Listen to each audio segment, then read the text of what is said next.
DRG Media Group and River 92.7 are bringing you all home Oahe Zap games all season long. Tune in on the radio, listen on the app, or watch live on drgnews.com. Now, let's send it to the broadcast booth for some Oahe Zap baseball. Welcome to Hyde Stadium on a Saturday afternoon for the biggest series of the season for both the Casper Spuds and the Oahe Zap, as the playoff picture is becoming clearer and clearer with each day that passes by in the month of July. There's only one spot left, and there's two teams battling it out here at Hyde Stadium for that final spot, and this is a big one here for the Zap here this afternoon.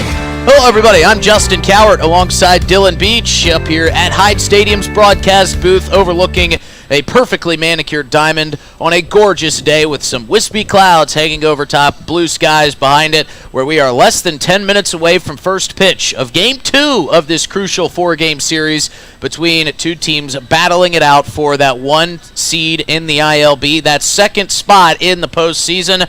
And the Spuds took a huge step towards that spot last night with a sparkling start from Cade Queen. Yeah, that was one of the better performances I think I've seen just out of a pitcher in a long time, Justin.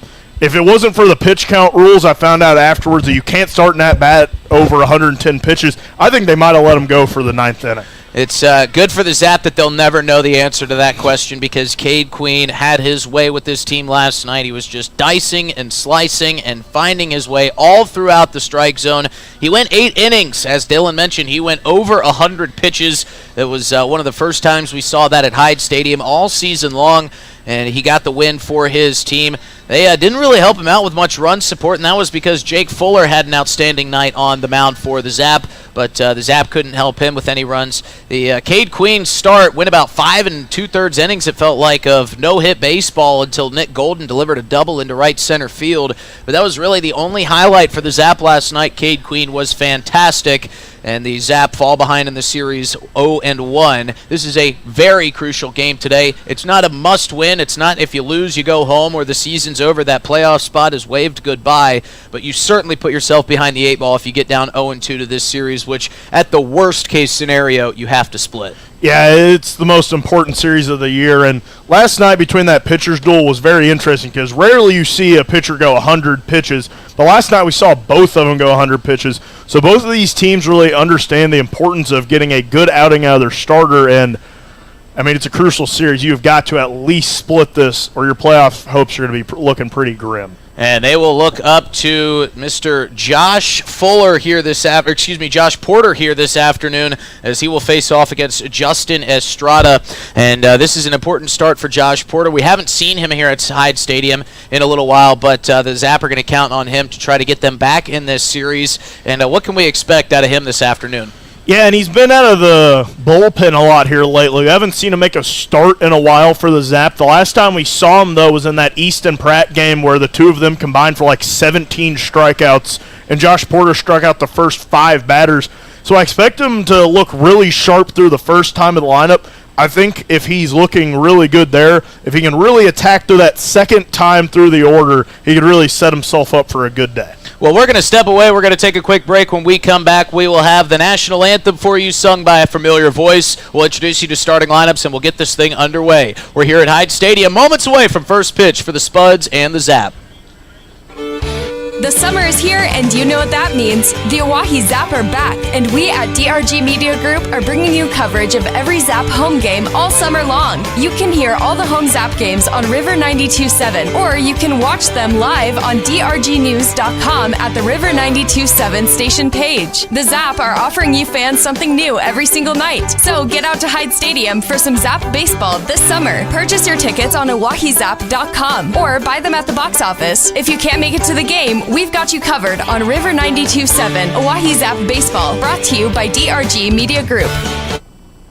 Hey, it's your phone talking. Yeah, your phone. You know, that thing you're constantly picking up and poking around. Listen, when you're behind the wheel, would you please give me a break? You'll have plenty of time for your TikToks and, I don't know, texting your friends after you put it in park. Distracted driving, friend. No joke. One quick text or social media feed can cause a crash. And hey, I don't want any part of that. You got someplace to be. And trust me, I'll enjoy the downtime. Brought to you by the South Dakota Office of Highway Safety and this station. Dunes Golf is celebrating their 30th anniversary this summer. They look forward to seeing old friends and new acquaintances on the driving range. Crash it, hey, I don't want any part of that. You got someplace to be, and trust me, I'll enjoy the downtime. Brought to you by the South Dakota Office of Highway Safety and the station. And for group outings, Dunes Golf is celebrating their 30th anniversary this summer. They look forward to seeing old friends and new acquaintances on the driving range. Crash it, hey, I don't want any part of that. You got someplace to be, and trust me, I'll enjoy the downtime. Brought to you by the South Dakota Office of Highway Safety and the station. And for group outings, Dunes Golf is celebrating their 30th anniversary Destination and check bags through on United, Delta, or American Airlines. is on the driving range. Passenger jets to I don't want and connecting to your destination. Save travel time and money, avoid the crowds, and free parking when you fly from Pierre Regional Airport. Skip the drive.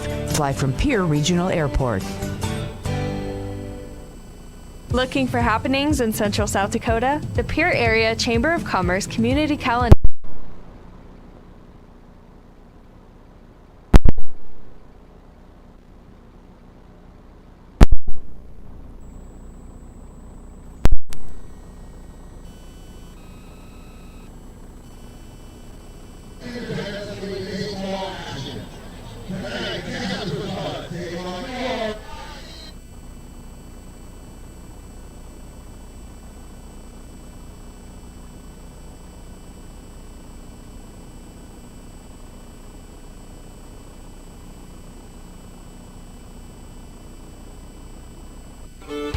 The summer is here, and you know what that means. The Oahe Zap are back, and we at DRG Media Group are bringing you coverage of every Zap home game all summer long. You can hear all the home Zap games on River 92.7, or you can watch them live on drgnews.com at the River 92.7 station page. The Zap are offering you fans something new every single night. So get out to Hyde Stadium for some Zap baseball this summer. Purchase your tickets on oahezap.com or buy them at the box office. If you can't make it to the game, we've got you covered on River 92.7 Oahe Zap Baseball, brought to you by DRG Media Group. Oh, it's always fun on a Saturday. We're dealing with some technical difficulties here, folks, but I think that we have gotten through all right. We welcome you back to Hyde Stadium, and we are getting set for first pitch. Dylan, we were just talking about the starter and Josh Porter, and what can we expect out of him this evening? Yeah, it should be an interesting start because the last time we saw him, he was really just wheeling and dealing, striking out those first 5 batters, and he looks really sharp the first time he sees the lineup. It's gonna be interesting to see how he can really attack that second time through. All right, so let's get introduced to our starting 9 here this afternoon. We'll introduce you to the Casper Spuds first. It's Hank Harp starting at shortstop and leading off.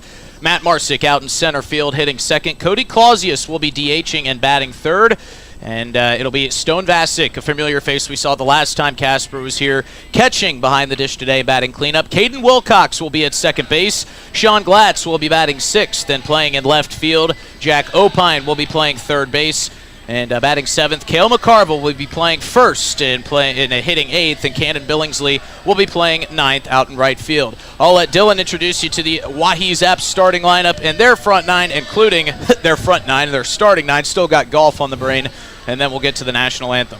Yeah, Gavin Frazier leading things off, playing second. Nick Golden behind him out in left. Vince Polizzi in the 3 spot, playing first base. Ty Farlow at the hot corner, batting fourth in cleanup. Jake Daly in the 5 spot, playing right field. Quinn Ludvigson gets a half day off, batting sixth in the DH. Jared Pugrad playing short and batting seventh. Noah Cadena behind the plate, batting eighth. And Andrew Phillips rounding things out, playing center field. Thank you, Dylan. And we're just about underway. The last few names getting announced here in the lineup. And it's going to be a fun day here at the ballpark. It's Chislick night as we're inching closer and closer to the national anthem. And you may be wondering why we're tiptoeing around it. Well, we're going to let you find out about that in just a second. Josh Porter trots out as we get ready to hand the national anthem over to our very dear friend and fellow broadcaster, Justin Cowart.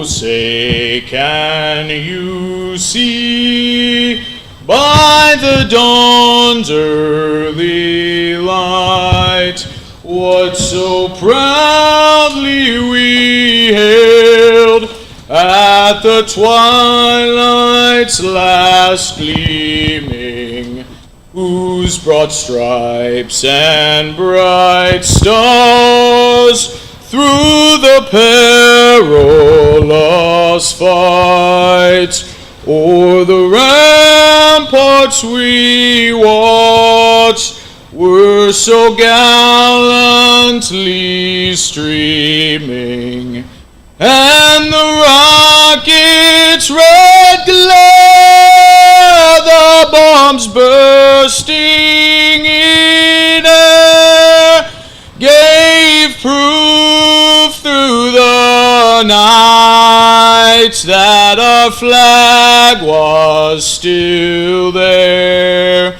Oh, say does that star-spangled banner yet wave o'er the land of the free and the home of the brave? Wow, he can do it all, folks. Just when I thought he was a great play-by-play announcer, he might need to hang the headset up and grab a mic. Get this guy at the baseball. Get this guy at opening day, Atlanta. I was a little bit nervous, not going to lie to you boys there. With all the technical difficulties and having to get all that stuff sorted out, I don't know if you could tell, my voice was a little bit shaky there. But Jamie Habiger and Devin Skelton saluted the broadcast booth along with some other Zap players. So I think it went fine on their end. That was outstanding, Justin. That was better than I could have ever imagined that one going. And I can't stop waving the flag. It's like a nervous tick now, but we're ready for Josh Porter to get going. Just wait until me, Eli, Jack, and Brooks do it here in a couple of nights. You can relax then and just watch us do it. You know, about halfway through, I just kind of settled in. I said, we're doing it. You were belting. I was belting, baby. Oh, man. Josh Porter's out on the mound. He's getting loosened up and ready to go. We're so excited you're joining us here on a Saturday afternoon. And wherever you may be listening from, whether you're here in Pierre, down in Atlanta, out in California, or you just wrapped up a golf tournament in Sioux Falls, we're happy to have you on the broadcast. We're streaming on River 92.7. You can watch live on drgnews.com. Zap have their camo jerseys on in the blue, white, and navy blue as well with the white bottoms and the navy blue caps. The Spuds coming in with their purple jerseys, Spuds in cursive across the chest in white letters, their numerals in white outlined in blue. They've got the brown and grayish bottoms on tonight, and they've got the white and brown caps on as well. Josh Porter has delivered his final pitch. Noah Cadena behind the bump, firing it down to second. And I don't know how you're going to call baseball after that, Justin. I feel like we're going to have to calm you down. Maybe don't drink the rest of the Monster. You're going to be wiry. Only my third of the afternoon. Josh Porter's set. Hank Harp steps in. And we are moments away from a very, very important Game 2 of this 4-game series as both of these teams try to fight their way into the postseason. First pitch from Porter is on the outside corner. Richard Gilmore says strike one, and we are underway at Hyde Stadium. Absolutely perfect night for baseball here. Good crowd on hand for the Chislick. As that one swung on and missed, a good off-speed pitch from Porter falls out from underneath the swinging bat of Hank Harp. And he's quickly ahead 0-2. And Porter looking for a quick and efficient start here in the top of the first inning. And that one's lined down the right field line, but curls foul. And such a big game tonight, Dylan. We don't have just 2 umpires. We've got 3. We've got both baselines covered. Along with Richard Gilmore, we've got Austin Ritchie and Cale Blowett out there on the field. Count stays 0-2. Porter delivers, and that runs up and in for ball 1. And, you know, I was thinking if I'm going to do the national anthem, what it might do is it might draw a little attention to some foul balls coming into action. Sang him a lullaby. I wanted this broadcast booth to feel inviting. The 0-2 pitch is skied toward left field. Nick Golden and Andrew Phillips converge. Phillips calls off Golden, and he squeezes out number 1. And that's a good start for Josh Porter, who has yet to fire a ball after facing his first batter. We see another familiar face that we haven't seen yesterday. Matt Marsick will bat here in the 2-hole for the Spuds. He did some damage to the Zap his last time here. Yeah, and he was getting a rest yesterday, but this is a face that the Zap are very familiar with as a guy who has really hurt them a lot here in the past with his wheels. This one runs high and away to Marsick. Yes, he is so fast when he gets on those base paths and gave the Zap fits last time around. Here's the 1-0 from Porter. That one fouled off over the Spuds dugout on the third base line. And now my phone is blowing up. I mean, I didn't know what to expect because you were singing in all sorts of different voices before the game, just kind of warming up. But man, that was something special, Justin. The 1-1 misses up and away to Marsick for ball 2. And yes, we had to get the vocal cord stretches going before we sang it. I actually got a text from Devin Skelton, as this one is ripped into right field. He's fast and he's got a strong bat, does Marsick, and he leaves the ballpark on a 2-1 pitch. He doesn't look like he possesses a lot of power, but he sure jumped on that one, and the Spuds lead here early in the top of the first inning, 1-0 after the solo shot to right field from Matt Marsick. Yeah, he homered the last time the Zap hosted the Spuds, and man, he is just on a tear. So the good thing for Josh Porter is it's a solo home run, so it only does a little bit of damage, but not the way that Josh Porter wanted to start, as he will now face Cody Clausius, a guy who clobbered a ball yesterday afternoon. Porter working quickly, wanting to shake that home run out of the back of his head. Put it on the back burner and deal with Clausius. This one runs way inside across the shoe tops of Clausius and bounces away from Cadena. We've mentioned it's a good crowd on hand here today, one of the more full crowds we've seen. Still not a sellout, but the folks love their Chislik. And if you got something cool like that going on and the team's winning, you're going to get good crowds. Here's the 2-0, make it 3-0 to Clausius as that misses high and away with the fastball. And there's been a big flyer campaign, and Pier front office trying to get flyers out. And I'm seeing a few of them walk through the door. I just saw a bunch of them walk up with flyers. The 3-0 turns 4-0, and that means a free trip down to first base for Cody Clausius. Yeah, if you're curious about these flyers that Dylan's talking about. Those aren't the ones. That's what I was going to say. If you're curious about the flyers, these are not them. So the guy's been handing out flyers, trying to get some folks and stir up some interest to get out to the ballpark. No interest needed. This team is in the midst of a heated playoff race. Josh Porter with a runner on first. Loops in an off-speed pitch. The flyer that Dylan was referring to is the Chislik Knight. Good-looking flyer. I have to say, whoever designed this did a pretty good job. I think that one was Jandy Green's doing. Sure is a team effort with this intern crew. This one swung on and missed. A good fastball up in the zone. And Stone Vasic chases it.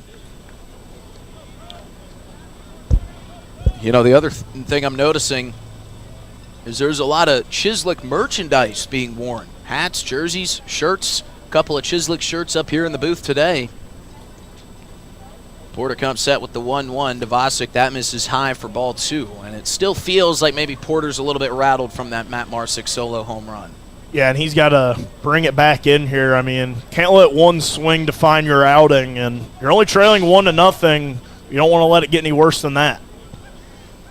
The 2-1 is lined back into the fencing foul behind home plate. Will curl off into the seats right behind the Zap dugout. And that'll be the second strike of the at-bat. It's a 2-2 count with one out, and it is beer batter time as Stone Vasic has been selected to be the Hyde Stadium beer batter this afternoon. If you're unfamiliar with that, if he strikes out, it's a discount on cold beers at the beer stand right underneath the broadcast booth. So a lot of very interested fans in this next pitch from Josh Porter with the 2-2 count. Porter comes set, deep breath, and delivers. Swung on and missed for strike 3.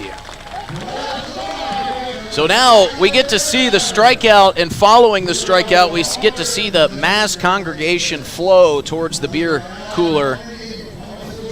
It's always fun to see the folks get up. It's like when you're watching a hockey game and there's a minute left in the period and you start to see people head for the restrooms to try to beat the crowd.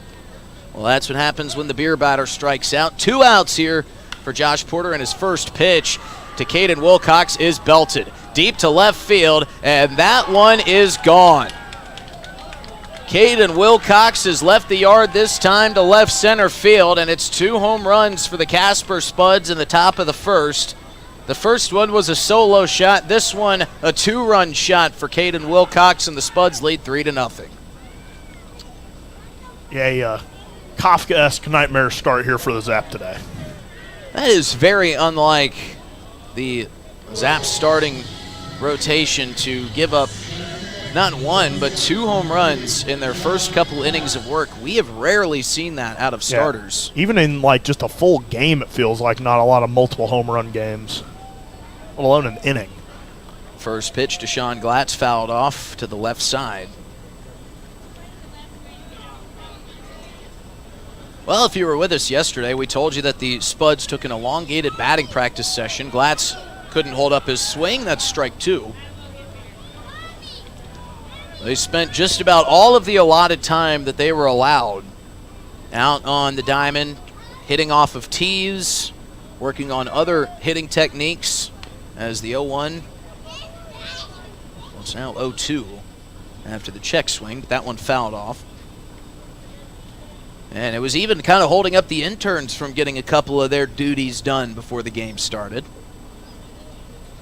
But they were spending some time out there as Porter misses down and away for ball 1. And, you know, they were really harping on consistent swings and getting the bat through the zone and not really working for these deep balls, but sometimes when you're just working on making contact, the home runs come with it. This one's chopped over to Pugrat at short. He plays it on the short hop with the backhand and fires to Vince Palizzi at first base for the 3rd and final out. But the Spuds strike twice with a solo shot off the bat of Matt Marsick and then a Caden Wilcox 2-run home run. They lead 3-0 after the top half of the first inning. And we're going to keep it right here for our first inning Fiber Fact. And this is straight from the folks at Venture Communications who sponsor our first inning Fiber Fact. Did you know and do you love your current TV lineup with Venture Communications but want to stream? You won't miss a beat with UView Plus. Get all your live TV, all your favorite shows, and all the local sports you love now streaming your way. With 100% fiber, it's the great same content. Experience UView Plus today, only available with Venture Communications. Big thanks to Venture Communications for sponsoring our first inning Fiber Fact. If you want to get in touch with them, you can call them at 605-852-2224. And we get our first look at Justin Estrada, who has been good in his short list of work for the Casper Spuds so far this season. Not a big guy by any means, but he sure can bring it. And Dylan, we have been looking into the numbers a little bit of Justin Estrada before today's game. Anything that kind of popped off the page at you at all? Yeah, and it's only been a couple of outings, but his opposing batting average is just strict, man. He is not letting a lot on the base paths right now. That is right. He is holding opponents to an 0.95 batting average. That means that just about every time he faces somebody, he's getting them out. And again, he's only been in 2 games of listed work for the Spuds. But he has been dominant. And we mentioned it's a good crowd today. And this is by no means the final tally count, as we're still seeing some folks make their way in. But this crowd is up there with the crowds from opening day when they gave out bobbleheads. And there was another good crowd that I'm blanking on earlier this season. What theme night was that? Yeah, it was Bark at the Park night. That's right. That night had a lot of people. I had my attention so focused on my own dog, trying to keep him from eating every little crumb that found its way to the floor in here, that I almost excluded everything else out of my brain. At least he ate all the flies, too. He was catching them and swatting them out. He looked like Ty Farwell over at the hot corner when he swiped that line drive out of the air and broke his glove. Gavin Frazier back to the top of the lineup. We have seen him in all different sorts of places throughout this starting 9. He is at second base with Jared Pugrad at shortstop. It's been a very, very good combination between those two in the middle infield. He's got a new walk-up song, maybe trying something new to get a streak going. First pitch to Frazier is high in the zone for ball 1. And I only say this because Frazier was hitting so well earlier in the month of July, but he has found himself in a bit of a slump lately. And he swings and fouls that second pitch back into the backstop. So now that he's hitting poorly, it's just that he was hitting so good there where he was kind of having a Ty Farwell stretch where it seemed like every time he was coming up to the plate, he was getting on either by base hit or by drawing a walk.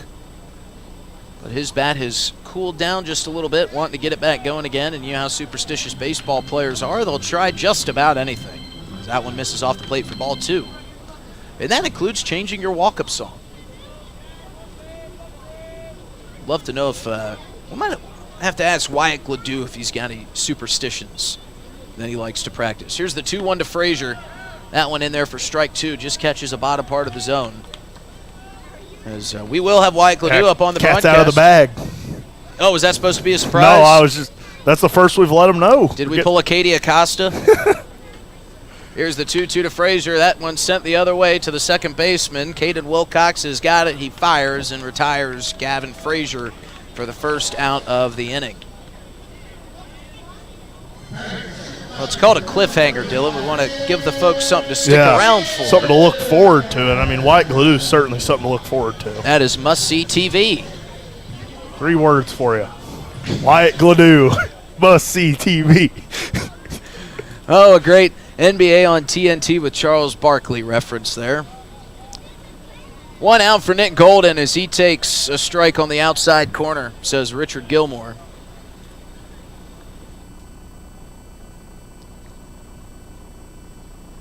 Golden has been on a tear lately.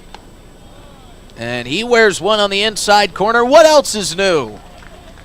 I think that might have been the softest he's been hit all season long. Must have just grazed that camouflage Oahe jersey. That's probably why we couldn't see it so well, because the jersey's camo. But that'll bring up Vince Palizzi. And Palizzi wants to do a little damage here. Only 1 out. Frazier got retired via ground out to the second baseman. Golden wore a pitch. And now Palizzi will take ball 1. Yeah, and it could be big if the Zap could respond here, get some runs, get Josh Porter maybe a little out of his head, give him some run support, and really let him get back out there and try to attack again. Palizzi awaits and rips one into right field towards the gap, and that's going to get down and over the head of Cannon Billingsley. Golden is going to be held up at third. Vince Palizzi into second with a standing double. And what an oppo shot from Vince Palizzi to put 2 runners in scoring position for the always hot Ty Farwell. Great swing from Palizzi there. He absolutely ripped that one, and it was, if it had a little bit more under it, it probably could have got out, but I was worried about the right fielder, Billingsley, bringing that one in, but, I mean, that ball was just laced. Well, Billingsley did a great job making it look like he was going to be able to catch that to keep Nick Golden at bay. As the first pitch to Farwell heads up in the Spuds dugout. As he sent an express mail 1-day shipping shot right over to Casper. I saw one of their players do his little hip shake right beforehand, so I guess he just sent that foul ball right back the other way. Sent a little message to him. That's my hip shimmy shake. As Farwell almost wears the 0-1 pitch. That runs inside for ball 1.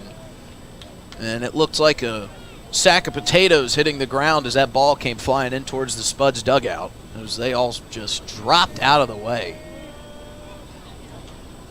1-1 to Farwell. That one lifted down the left field line, curling, and will drop foul.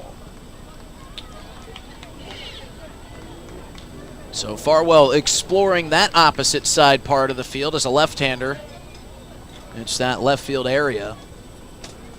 Yeah, and that's going to make you cautious if you're Sean Glatz out there. If you're covering more towards that left center gap, I mean, that that stripe is just wide open territory down the left field line. As we often see them do, and right on cue, Glatz sets up a little closer to that left field line. 1-2 to Farwell, and he chops one foul somehow between his legs. He got on top of that one, and it took a one-hop skip right through his legs and over towards the Zap dugout. And after the Zap have been stranding a lot of runners on the last couple of games, it'd be huge to get a big RBI here for Farwell. Do the 1-2 again. It's now 2-2 as Farwell stays patient and takes a ball off the plate. Yeah, yesterday was just a brutal day for the Zap in terms of runners in scoring position. Yeah, we couldn't also get saw very that- many on No, either. you couldn't get very many on, and when you did, you couldn't bring them home. As Farwell chops one, a little swinging bunt down the third base line. Play is over to first as Jack Opine only had one decision to make, but Nick Golden was able to score on the play. They did retire Farwell. And just like that, the Zapper on the board. So that's one of the two runners out there on the base paths for the Zap to score. And Vince Palizzi had to stay put at second base, and I'm not really sure why. Yeah, it was kind of questionable there, but I think that's a good trade there for the Zap. Get that boogeyman off your shoulder after you got 2 hit yesterday and didn't score. Now you're on the board, get swinging again. Yeah, Jack Opine had to charge on that one. So third base was open. But I guess Vince Palizzi didn't know if he was going to eat that one and then try to turn around and tag the runner coming from second to third. So he didn't want to run into an out as the first pitch is swung on and missed by Jake Daly. 0-1 count to Daly. Quinn Ludvigsen in the on-deck circle. He would love to get an opportunity to hit here in the bottom of the first. Daly takes a ball up and in, evens up the count at 1-1.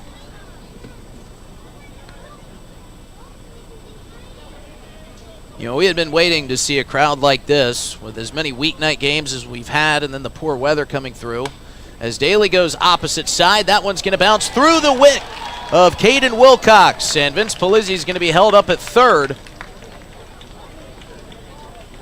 But right through the webbing of the Spuds second baseman as he was shading Jake Daly up the middle, had to sprint off to his left, make a difficult play on the move. He got his glove on the ball, but it just kind of slipped right through. And now Quinn Ludvigsen, who we just talked about, would love to have an opportunity to hit here at the bottom of the first, has a great opportunity with runners on first and third. 2 outs, Zap trailing 3-1. Ludvigsen takes a picture-perfect fastball for strike one.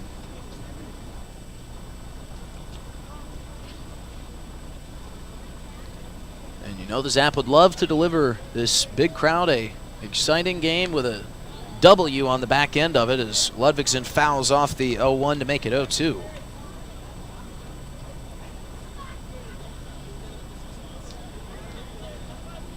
Well, Ludvigsen will take a deep breath here. Behind in the count, got to defend the plate. The pitch is swung on and missed for strike three, and Ludvigsen will go down swinging. The Zap answer the 3 runs in the top of the first from the Spuds with one of their own. They trail 3-1 as we head to the top of the second here at Hyde Stadium. We'll be back after this short break on River 92.7. Looking for happenings in Central South Dakota? The Pierre Area Chamber of Commerce Community Calendar is your go-to for all the latest events. From entertainment to local benefits, community activities, and more, there's something for everyone. Email your event to contactchamber@pierre.org and it will be listed on the weekly calendar. To view the calendar, go to www.pierre.org. Let's celebrate together in the heart of South Dakota. The Pierre Area Chamber of Commerce, connecting our community one event at a time. Doing a little spring cleaning at your house? I'm Val Keller, City of Pierre Solid Waste Manager, letting you know the City Supply Swap program can help. We'll recycle cleaning supplies, paint, and other household chemicals you don't want anymore. Plus, you're free to take any products other people dropped off for recycling. The swap program helps our customers and keeps things out of our landfill. Supplies we accept include stains and sealers, pesticides, pool chemicals, typical cleaning agents, as well as oil-based paint, latex paint, and spray paint. For additional information, call 773-7434. Again, that's 773-7434 for more information about recycling your household supplies and paint. Let the City of Pierre help you get your home and garage cleared out and cleaned up for the summer months. This public service message is brought to you by the radio stations of the DRG Media Group in Pierre. The Zap get one back in the bottom of the first as Josh Porter comes back out on the bump, trying to settle into this game after giving up 2 home runs in the first inning. Zap find themselves trailing 3-1 to the visiting Casper Spuds here at Chislic Night at Hyde Stadium. That one swung on a miss for a first pitch strike for Porter. A lot of folks taking advantage of the Chislic here tonight. I mean, you can see not many heads are up and watching the game. They're all down in a plate of Chislic. 0-1 from Porter. That one in there for strike 2. And I'm excited to try my first Chislic action. And Justin, you've been a South Dakotan for like a year longer than me and Eli. You might have to explain to the people listening at home from out of state what that is, as that one's fouled over the broadcast booth.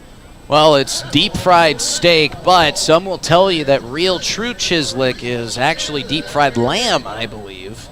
That's what I've been hearing. It's a hot debate, I feel like. Yeah, it is, and I think you got to stick with whatever the South Dakotans say. I'm not a true South Dakotan, and I really don't want to mess that up on the air, so I'm going to tread very lightly. As that last one appeared like it had hit Opine, but hit off his bat for a foul ball.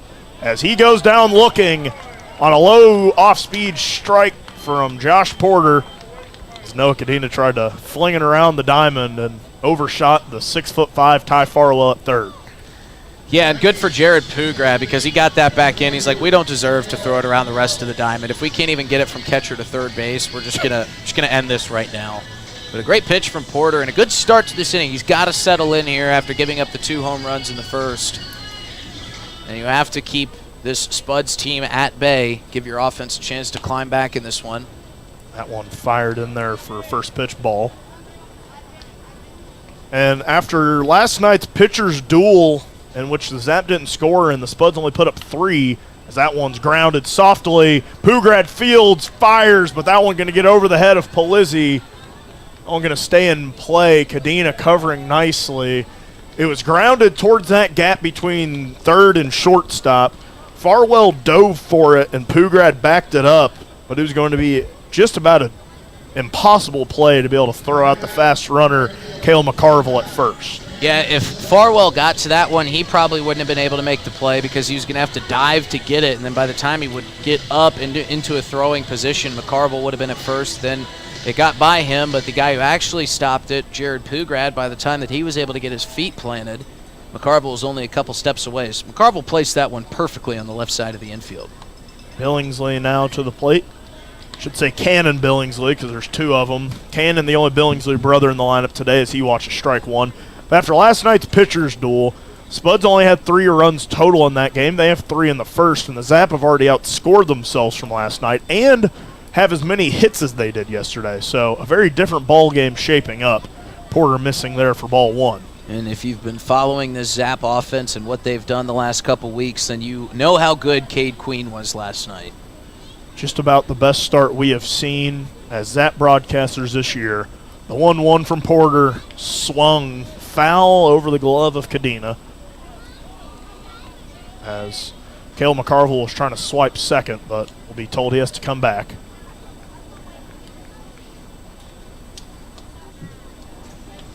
So Cannon Billingsley in the batter's box. Hank Harp on deck.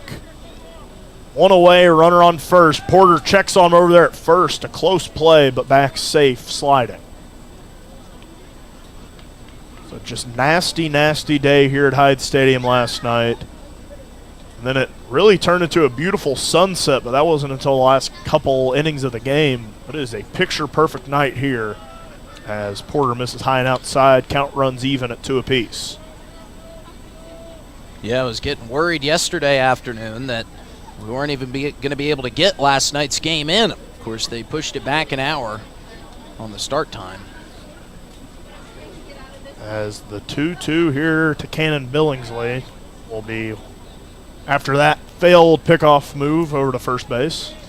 And they needed every bit of that extra hour to get the field ready. It was soppy, it was muddy, and it was wet. The quick dry was doing a lot of heavy lifting last night. Yeah, they might need to order some more bags of that. 2-2 misses way outside for ball 3. Count runs full for Porter versus Billingsley. As Zap trying to keep this deficit where it's at.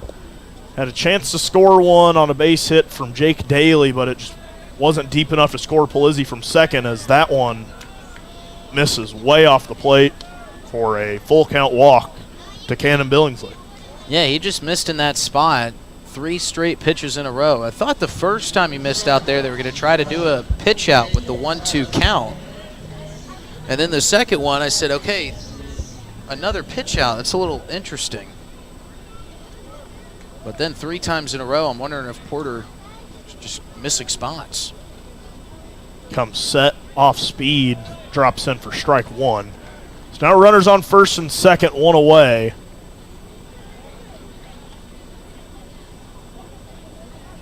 Billingsley and Cale McCarville on. Double play could end the inning for the Zap. Porter checking on that runner at second. Sets, fires in there for ball 1. That one looked good. Richard, come on. As Richard Gilmore didn't like that pitch, so it missed somewhere. Great to have Richard Gilmore back behind the plate. 1-1. Drops in for strike 2.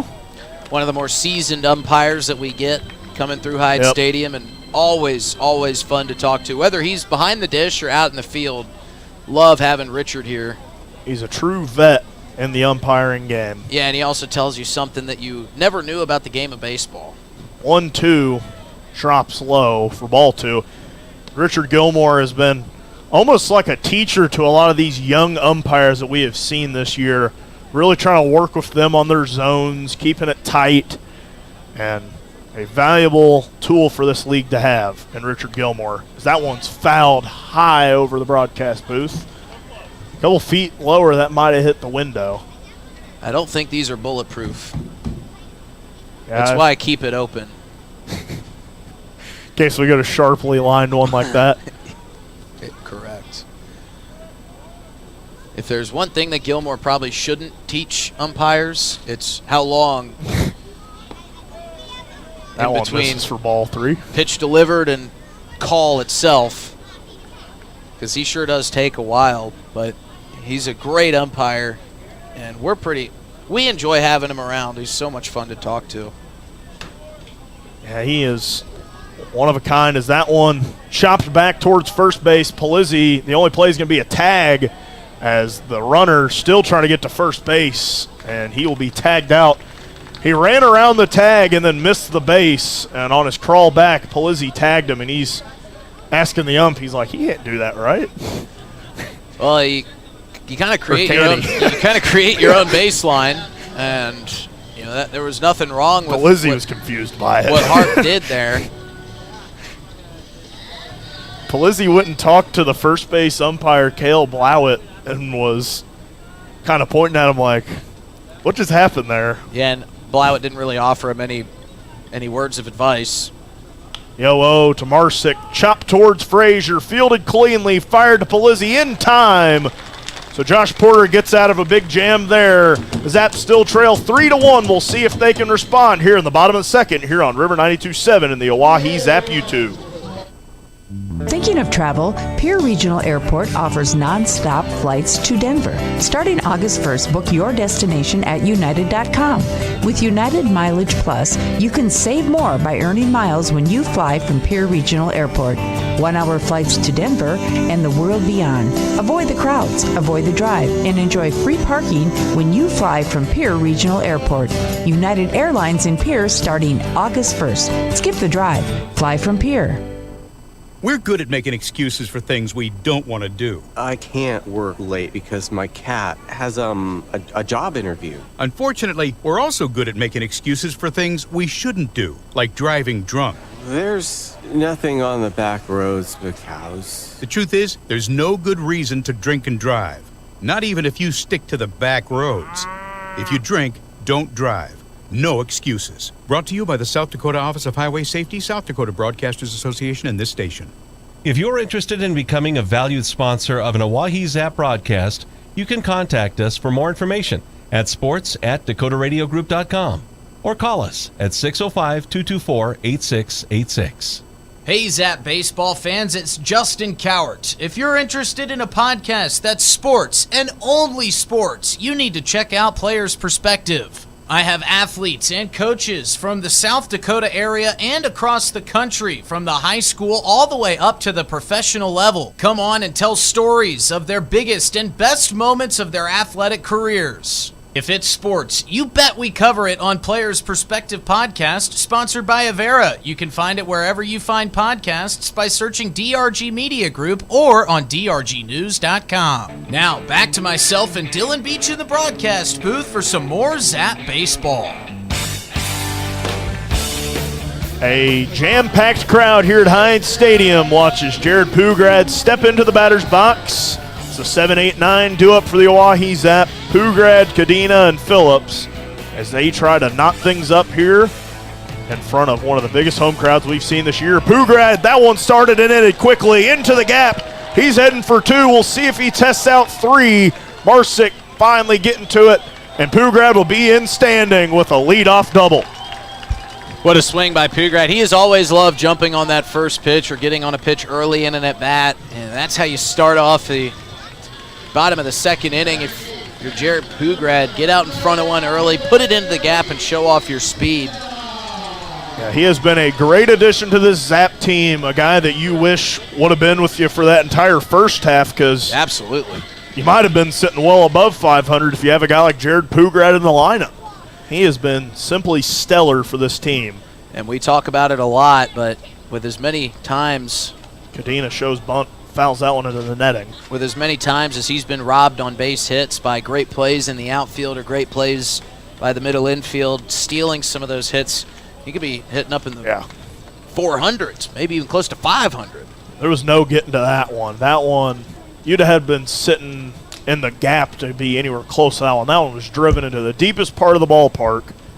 So I see a couple of Casper Spuds fans getting in on Chislik night, making the trip from Casper. Pugrad standing on second. Cadena trying to knock him around. He showed bunt the first time. Shows it again, pulls it back, and he wears one. What else is new? Another hit batsman for the Oahe Zap. I think that one might have got him in the face. And now, Coach Wiggins is calling out the training staff. I did not see it. I was actually looking down at this huge crowd here after you mentioned the Spuds fans, but I watched it and pull it back, and it looked like it might have caught him just where that helmet ended. And I watched it back on the broadcast, and it certainly a scary moment here for Noah Cadena. Yes, he's keeled over there at first base. You can look down at the dirt and see it changing colors. That's not Chislik red. That's blood coming out of the face of Noah Cadena. And they're working on that nose, kind of just. And now, with the training staff of the Avera team, Devin Skelton has stepped in and said, "Don't worry, guys, I got it. I know how to adjust this." As maybe trainer going to get into his bag of goodies. Well, he brought a roll of paper towels out there. Yeah, that was Hudson Ivy bringing a roll of paper towels. Think you might need something more advanced I think than that came out of our broadcast booth up here, our pseudo fly swatter. But Cadena, tough guy, and the fact that he's still standing right now says a lot about the toughness that he has. But you can see kind of in between the feet of Devin Skelton where some of that blood dripped out. Yeah, a scary moment here at the ballpark. Cadena tried to pull back a bunt, Ended up wearing one around the nose on a very fast pitch inside.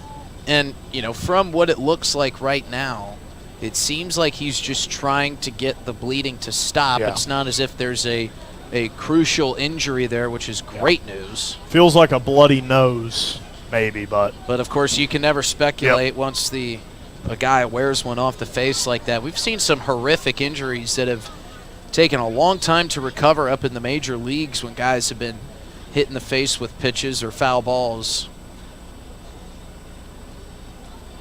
Still checking on Cadena over there. You want to send it to break for a little bit here, Justin. Let him get situated. Yeah, absolutely. We'll take a quick step aside here while Noah Cadena gets patched up after wearing one. We'll be back to this 3-1 Spuds lead in the bottom of the second after this.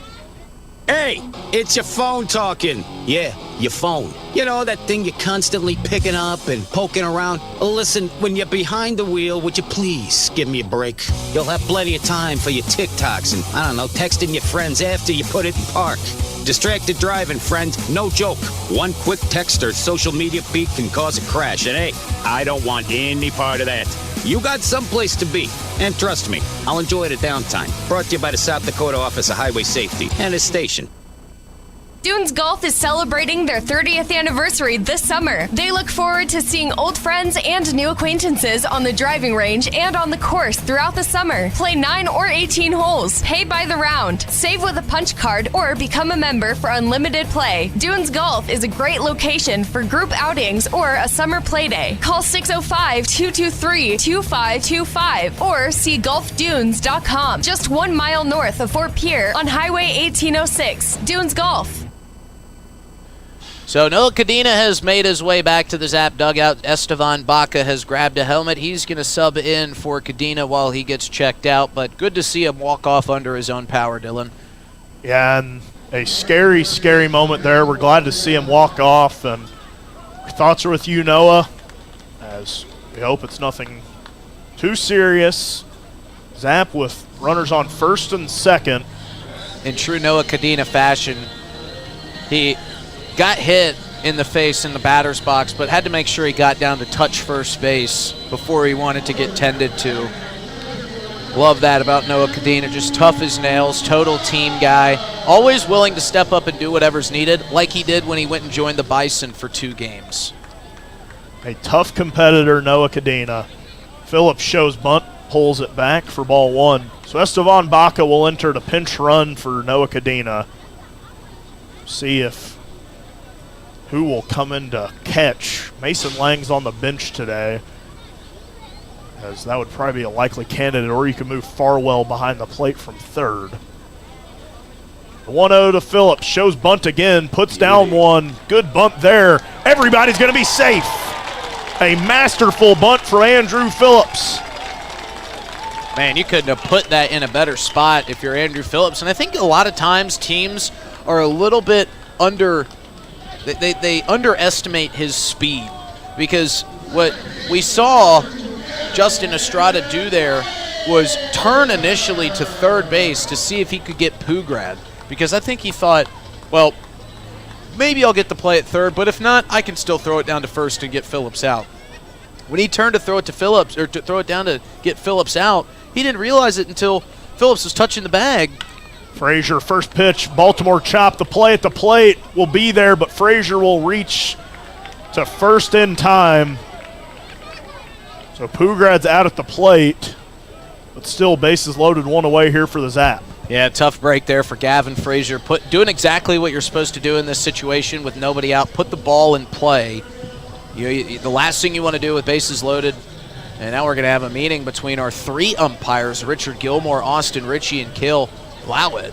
I think they're talking about if the catcher, it appeared for a second that he might have jumped off the bag a little bit. And I think that's what they're going to be discussing. Well, the discussion was short. Richard Gilmore signaled out. It was a very close play watching it back, but it looked like he dragged that foot. But you know what I really liked was that, and this goes, again, into Richard Gilmore's credit, that he actually pulled his umpires together to talk about that. Sometimes you'll see umpires not want to let their ego get dented. Golden fouling the first pitch off for strike one. They don't want to put any second guess or any modicum of doubt in anybody's head, so they won't get together. They're just going to say, that was my call, I'm sticking to it. But credit Richard Gilmore wanting to get a second and third opinion from his two fellow umpires. Golden behind the count 0-1. A big chance here for the Zap. Watches ball one cross in. And if you're the Zap, there's a lot of guys that you'd like to have up to the plate with bases loaded. But Nick Golden is really up there towards the top of that list. The 1-1 to Golden.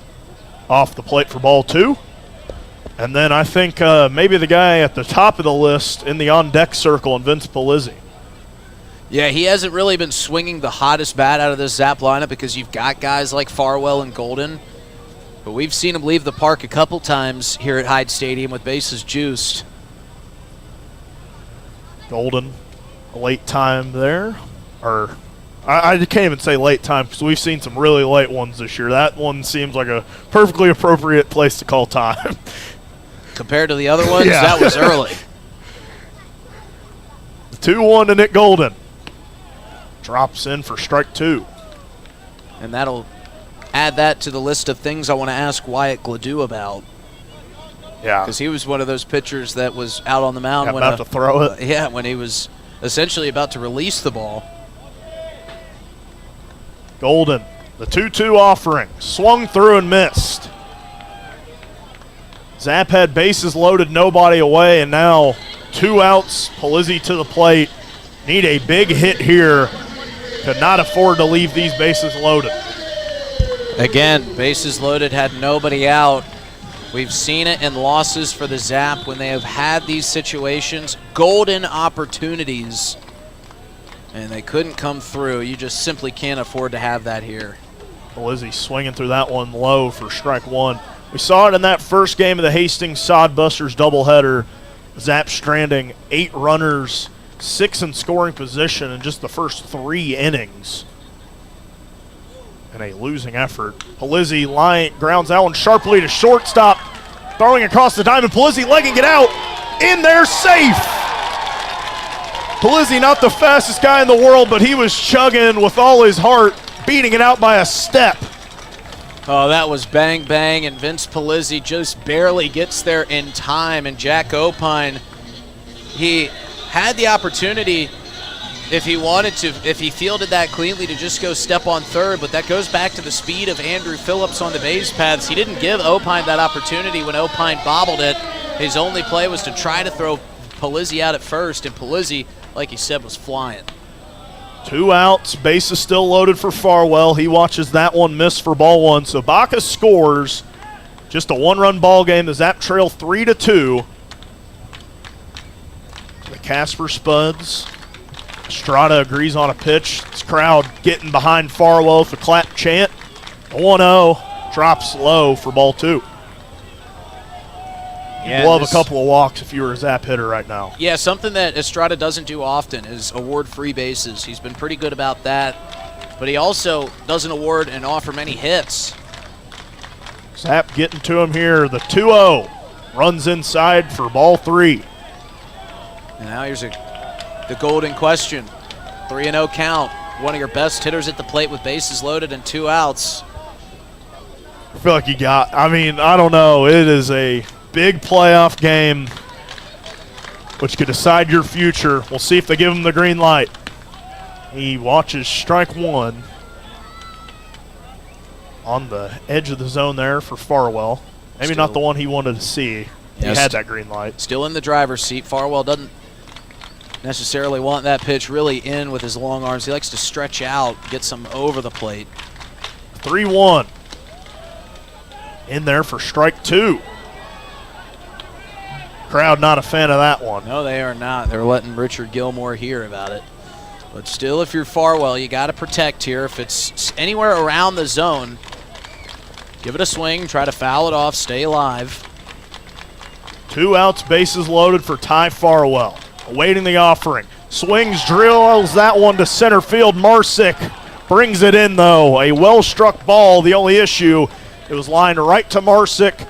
So the Zap load the bases, but only bring one across. They still trail 3-2 here, heading to the top of the third. Hey, it's your phone talking. Yeah, your phone. You know, that thing you're constantly picking up and poking around. Listen, when you're behind the wheel, would you please give me a break? You'll have plenty of time for your TikToks and, I don't know, texting your friends after you put it in park. Distracted driving, friend. No joke. One quick text or social media feed can cause a crash. And hey, I don't want any part of that. You got someplace to be. And trust me, I'll enjoy the downtime. Brought to you by the South Dakota Office of Highway Safety and this station. Dunes Golf is celebrating their 30th anniversary this summer. They look forward to seeing old friends and new acquaintances on the driving range and on the course throughout the summer. Play 9 or 18 holes. Pay by the round. Save with a punch card or become a member for unlimited play. Dunes Golf is a great location for group outings or a summer play day. Call 605-223-2525 or see golfdunes.com. Just 1 mile north of Fort Pierre on Highway 1806. Dunes Golf. Thinking of travel, Pierre Regional Airport offers nonstop flights from Pierre to Denver. From there, you can fly anywhere. Book to your destination and check bags through on United, Delta, or American Airlines. 1-hour flights on 50-passenger jets to Denver, then connecting to your destination. Save travel time and money, avoid the crowds, and free parking when you fly from Pierre Regional Airport. Skip the drive. Fly from Pierre Regional Airport.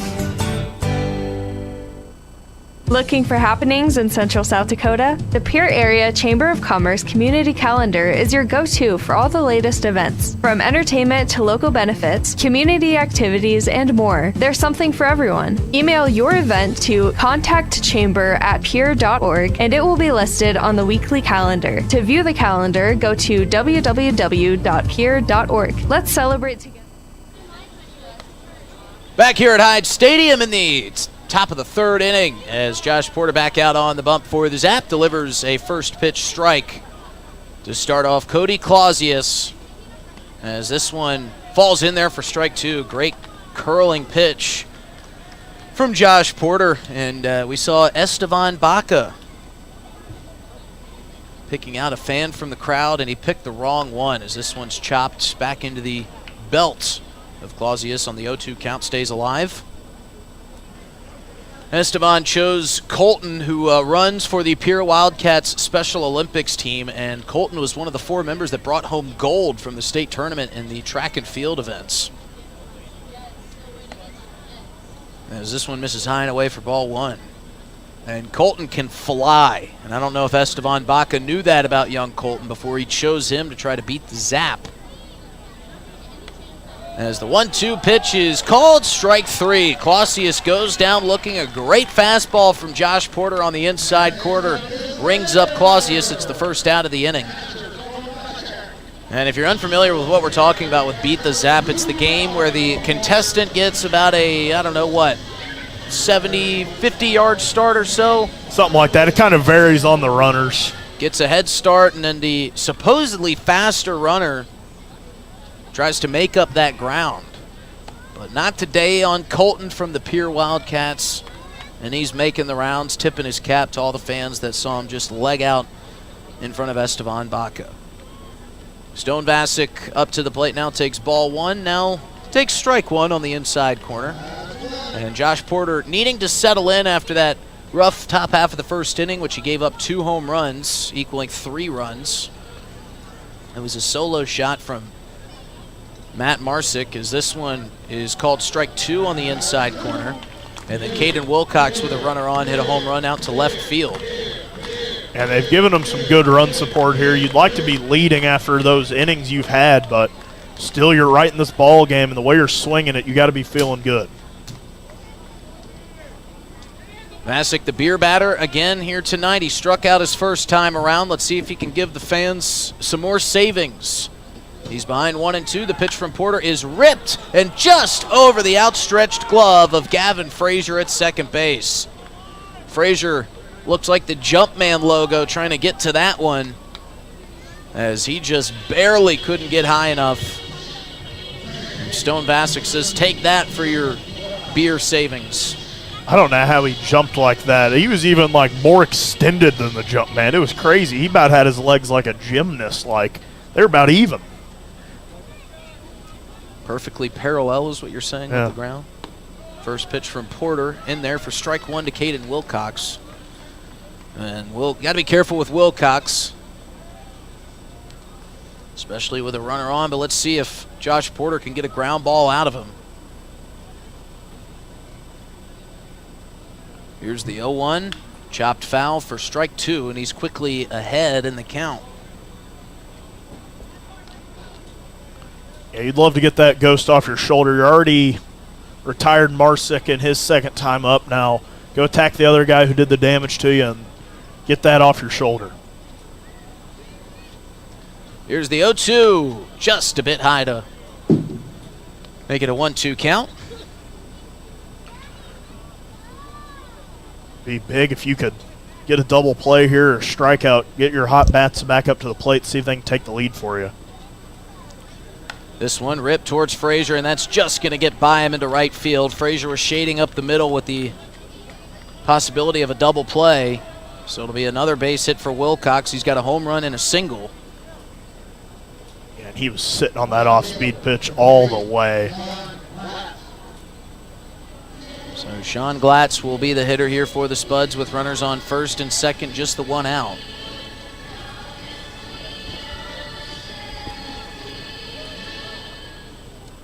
Zap trailing 3-2. Here early in the ball game, we're in the top of the third at a packed-out Hyde Stadium. Porter comes set. And just misses up and in for ball one. Jared Pugrad shading towards the second base bag, but he's just over there to keep Stone Vassick close while Porter holds on to the ball on the mound. Once he starts his delivery, he moves back to his normal playing position over there at shortstop. The 1-0 misses outside for ball two. Cadena not back in the game. He is out for the time being. It is now Mason Lang, who caught yesterday's game, so he's on double duty here today with Ty Farwell over there at third. Porter behind 2-0. A little chin music there to make it 3-0. And you don't want to walk the bases full, that's for sure. No, you do not. So we'll have to come back with a good pitch here. Put something over the plate. Let your defense help you out here. We'll see if Glatz has the green light on the 3-0 count. That one, and the runner goes for third, and it's going to get off the glove of Ty Farwell and out into left field. And that'll bring home Stone Vassick. That is the definition of shooting yourself in the foot right there. Stone Vassick with a late steal kind of caught Mason Lang and Ty Farwell off guard. Lang tried to fire down to catch him, and Farwell was streaking towards the bag, throw a little bit behind him, but certainly a play that the great glove of Ty Farwell could have made. So now it's 3-1, runner on second. Score is 4-2 for the Spuds as that one curls in for strike two. So a good job of Josh Porter to work back in this count. That 3-0 pitch was called a strike. So now the count runs full.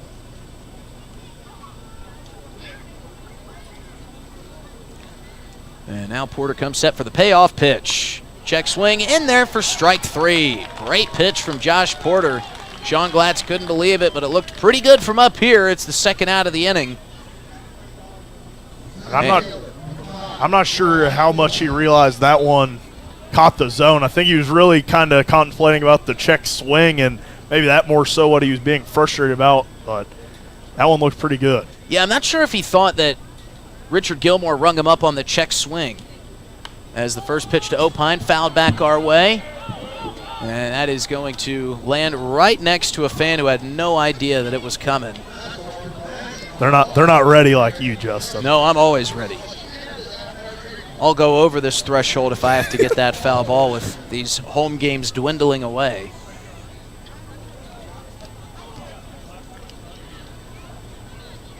So it's an 0-1 count to Jack Opine.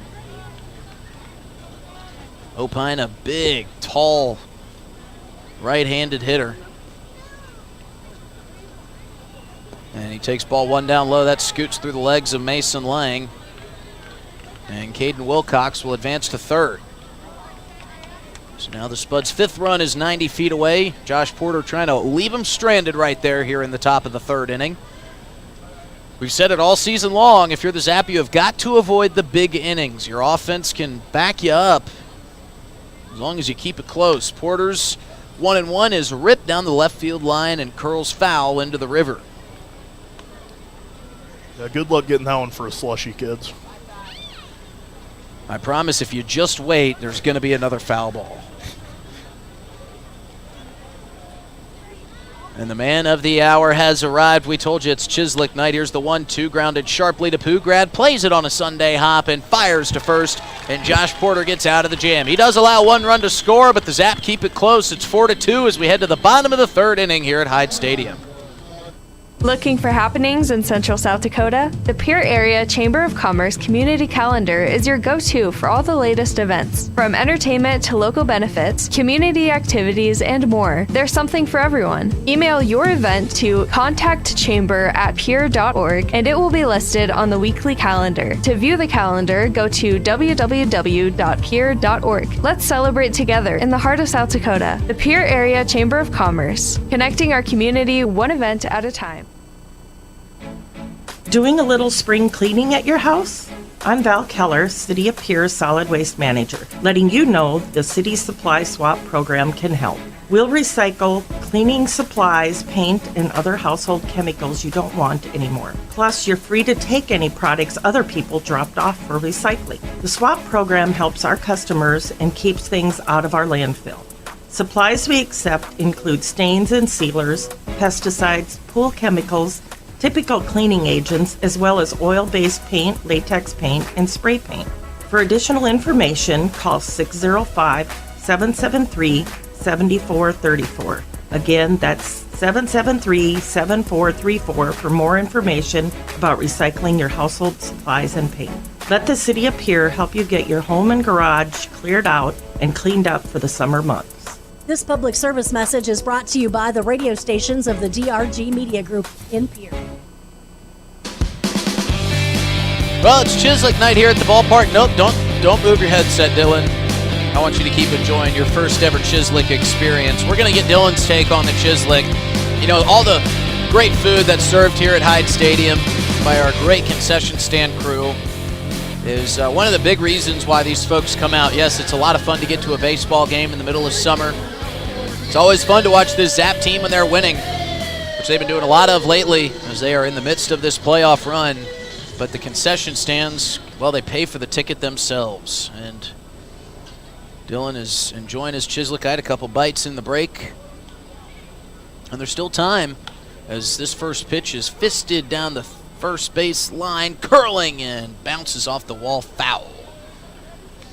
As they are running a bunch of specials all season long. Sunday fun days, interesting menu items.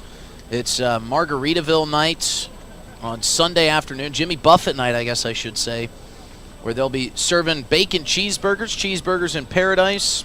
Yeah. And handing out some margaritas. Yeah, I don't know if it's going to get ran back with Margaritaville or not. They had a bigger turnout last night than they expected. Jake Daly will take the 0-1 pitch, a curveball in there for strike two. Well, I was told that... Yeah, I was... Because I got that relay from you, too, and I just don't know what it's going to be on Sunday. It's going to be a Sunday fun day regardless. It's going to be a fantastic menu item. And Daly will go down swinging on another off-speed pitch. And that is a 3-pitch strikeout for Justin Estrada. Well, Alex Sheets has always said his main goal is to take care of the fans and welcome the community to the ballpark in whatever way he can. And with the game being delayed last night an hour because of the rain, many folks decided to stay home, unsure if they were even going to play, understandably so. It was pretty grim last night leading up to first pitch, as Quinn Ludvigsen will step in and take ball one on the outside corner. So he told me, so we're going to do it again Sunday to make sure that the fans who really wanted to get here for Jimmy Buffett night get their margaritas. There was still plenty of fans enjoying them last night, I'll tell you that much, as Ludvigsen takes ball two high and away. Yeah, they were selling those like hotcakes last night, rain or shine. Folks were enjoying them.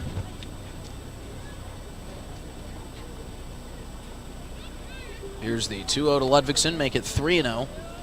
Sunshine has peeked through the clouds behind us. It's a Beautiful day for baseball. Going to be a hot one tomorrow afternoon. Did you get to try the margarita at least? I did not last night. We'll get you one tomorrow. You'll have to let me know how it is. Here's the 3-0 pitch to Ludvigsen. High and away, a 4-pitch walk, and the Zap with one out. We'll have a runner on first with the hot-hitting Jared Pugrad coming to the plate.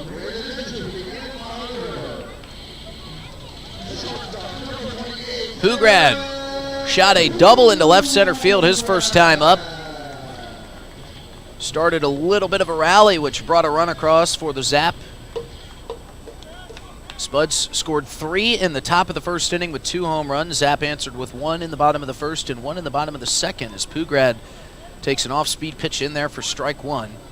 Spuds got one back there in the top of the third, and it is a 4-2 Spuds lead.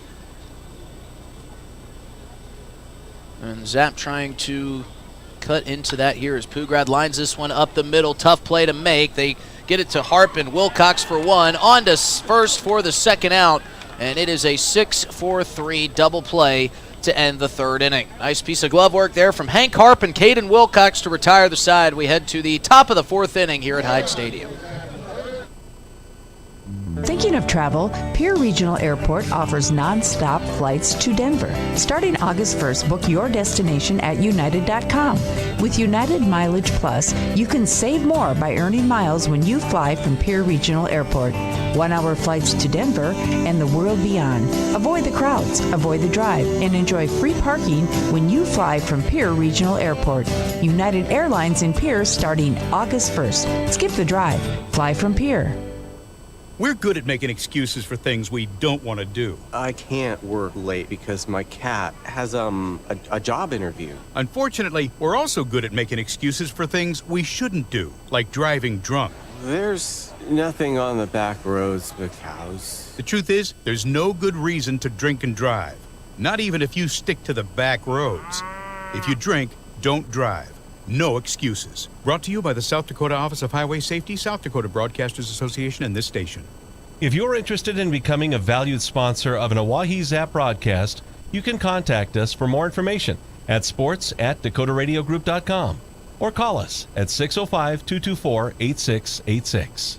Hey Zap baseball fans, it's Justin Cowart. If you're interested in a podcast that's sports and only sports, you need to check out Players Perspective. I have athletes and coaches from the South Dakota area and across the country, from the high school all the way up to the professional level. Come on and tell stories of their biggest and best moments of their athletic careers. If it's sports, you bet we cover it on Players Perspective Podcast, sponsored by Avera. You can find it wherever you find podcasts by searching DRG Media Group or on drgnews.com. Now, back to myself and Dylan Beach in the broadcast booth for some more Zap baseball.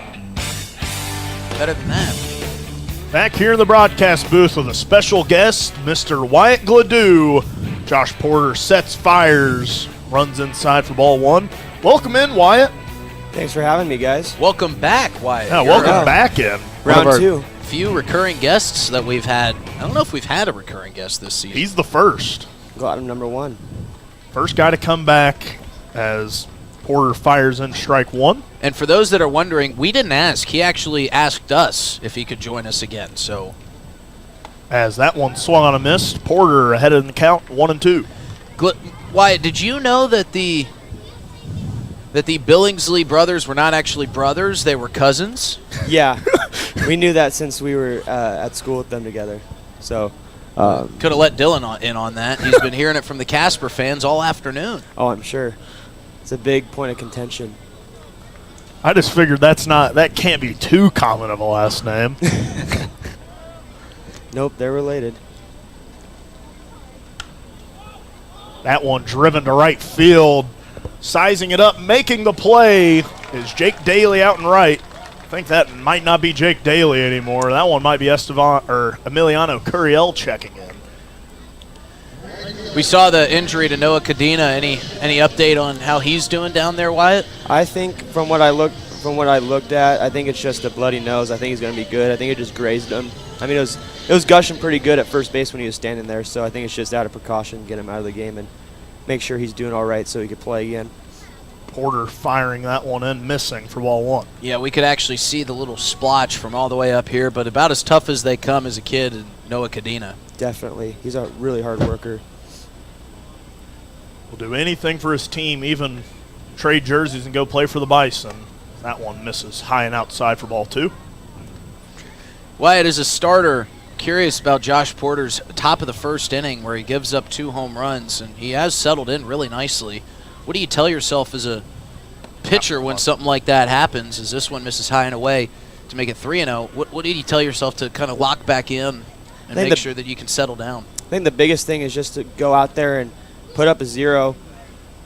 3-0, slips out of the hand of Porter, misses. Just try to put up a 0 and try to limit the damage as best as you can. Like, giving up 3 in the first is never ideal.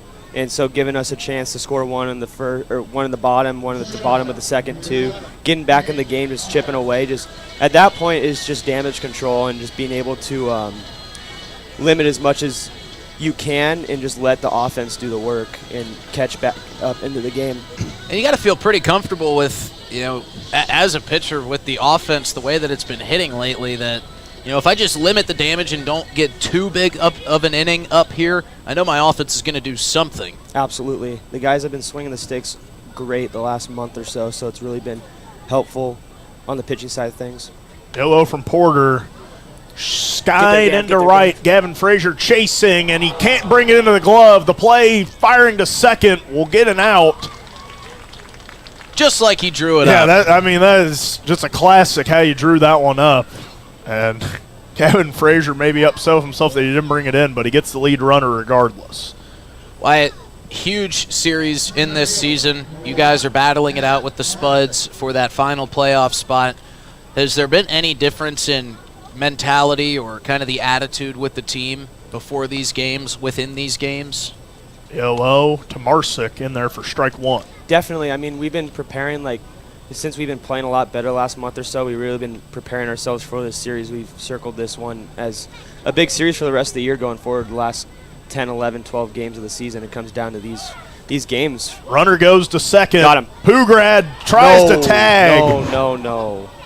That was an outstanding throw from Mason Lang, and that was about as close as they come. I thought he had him. Pugrad with an awesome tag, too, with a great pick on the throw. But, I mean, Coach Devin, Coach Jamie, Coach Wiggs have done a great job of preparing us and putting us in the best position possible to go out there and win. And, I mean, the atmosphere last night, I know we had a rain delay, but it was awesome. 1-1 from Porter. Misses for ball 2. It was a great atmosphere, and tonight we got a lot of people in the seats, so it's really fun. It feels like a playoff atmosphere, even though it's not yet. Like, just treating it as much as you can like a playoff game. Everybody turns up a little bit. Porter readies and fires the 2-1. Good spot. In there for strike 2. And Wyatt, we saw a couple games ago in that first game of the doubleheader, Coach Jamie and Coach Skelton getting ejected, as I think I just stole Justin's question. We saw them both get ejected. If Wiggins would have got ejected, who do your pick for head coach have been? Ooh, that's a tough one. Porter sets, fires the 2-2, swung foul. If you're going for a straight-up just rah-rah type of guy, you got to go Steve. I mean, yeah. no other person. It's got to be Steve, and then probably Huddy and Baz are 2 and 3 right after him. So I think we got our coaching staff right there locked in just in case all 3 of them get tossed next time. Where does AJ Ponciano fall on the list? He's pretty quiet. He's pretty reserved. Keeps to himself for the most part, but he's in the dugout. He loves hanging out with the guys, but he doesn't strike me as the type of guy who'd want to be thrust into that situation. That's Steve, 100%. Yeah. Steve would be up there getting ready to put on the skull cap going down to third base. It'd be a very unserious coaching staff, but it would be a very funny one. It'd be a fun one for sure. Full count here for Josh Porter. 3-2 payoff pitch here to Marsick. 2 away, runner on second. That one grounded sharply foul down the right base line. Yeah, that was, we after Devin had his day ended a little bit early, we saw him walk out of the dugout, and then moments later we heard the door open, and I think everybody in the broadcast knew exactly who was walking through that door. But, we asked him, we said, was that kind of an idea to try to fire the guys up? Porter firing, missing there for ball 4. And he said absolutely 100%. That was one of the main reasons why, aside from the fact that he wasn't too happy with the umpire kind of staring him down in the dugout. But do you guys feel that energy? And it obviously worked, not in the game itself, but you guys came back in Game 2 with a completely different mindset. And it felt like, that little bit of momentum that Devin Skelton created in Game 1 rubbed off on you in Game 2. Definitely. I mean, he got tossed for us back in Spearfish a couple weeks ago, and that fired the guys up. I know the game didn't end how we wanted it to that day, but he does a great job of preparing the hitters and everything and really firing everybody up and getting everybody to pull on the same side of the rope. So when he got tossed, it was like a wake-up call a little bit, like time to get going again, We've heard a couple guys say that, pull on the same side of the rope. Is that a Jamie Habiger special there? Jamie Habiger and a Devin Skelton type of thing, for sure. That and grit. Grit, yeah. If you guys are at the ballpark, you hear grit on 3, you know what we're talking about. I see it plastered just all over the dugout every day. And certainly a good thing to have as the mound visit concludes with Porter. Trying to get back into this one. It's Chislik night here. We didn't get to hear Dylan's rating on the Chislik, his first time. Have you had Chislik before? I have. There's been a couple times. We were at Oahe Days with my family. We checked out one of the food trucks. I got some from there. Then went to Cattleman's a couple weeks ago, got some as an appetizer, and it was pretty solid, I have to say. The 0-0 from Porter fouled into Capital Ave. I got to say, they nailed it with this rendition of their Chislik. I have to agree. It's pretty solid. I know the purists in South Dakota are going to say that it has to be lamb, but I'm not a lamb guy, so I'll take steak any day of the week. The 0-1 from Porter skips in. Good block from Lang. So count runs even at 1 apiece. Trying to face Cody Clausius, get out of this jam. A little bit of action in the Zap bullpen. It's Hudson Ivy getting loose. 1-1 from Porter. Just misses for ball 2. You guys are here in a long homestand and getting to play in front of a big crowd here tonight. But it's got to be nice to have this long stretch here at home, feel like you can play consistent ball. Absolutely. 2-1, misses low for ball 3. Yeah, it feels nice being able to be home for a long time. I think, it was like 17 days or something before we leave for Spearfish again. So it's really nice getting our feet underneath of us and being able to get in a rhythm. Not even just on the baseball field, but just even before and after the game, getting into a groove, going to the gym, whatever you got to do. 3-1. Misses off the plate for ball 4. The bases are loaded with 2 away here for Porter in the 4th inning. I think a lot of people are curious. You get these 6:05 first pitches. You have a late night the night before. As you guys, after the game wraps up, you've got to get the field back into its normal condition. What does a day before the game look like for a bullpen guy like yourself, or a starter who knows that he's got a start coming up on Monday? Yeah, I mean, today got up, had some breakfast. The 0-0. Chopped foul down that third base line for strike 1. Had some breakfast, chilled out at the house for a little bit, went to the gym, got a little lift in.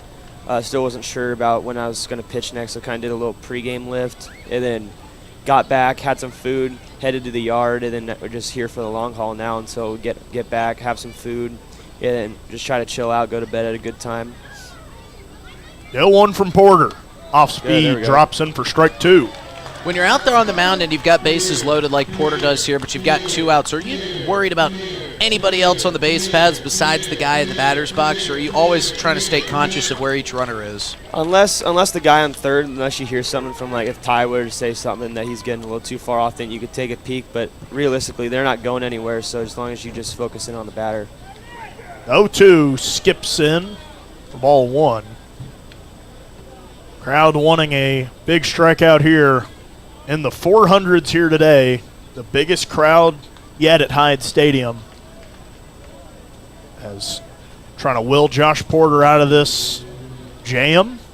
What do you guys think? Do you guys think if we didn't have the thunder delay yesterday, it would have had a higher crowd? I think it'd have been a really nice crowd. The 1-2. Good spot.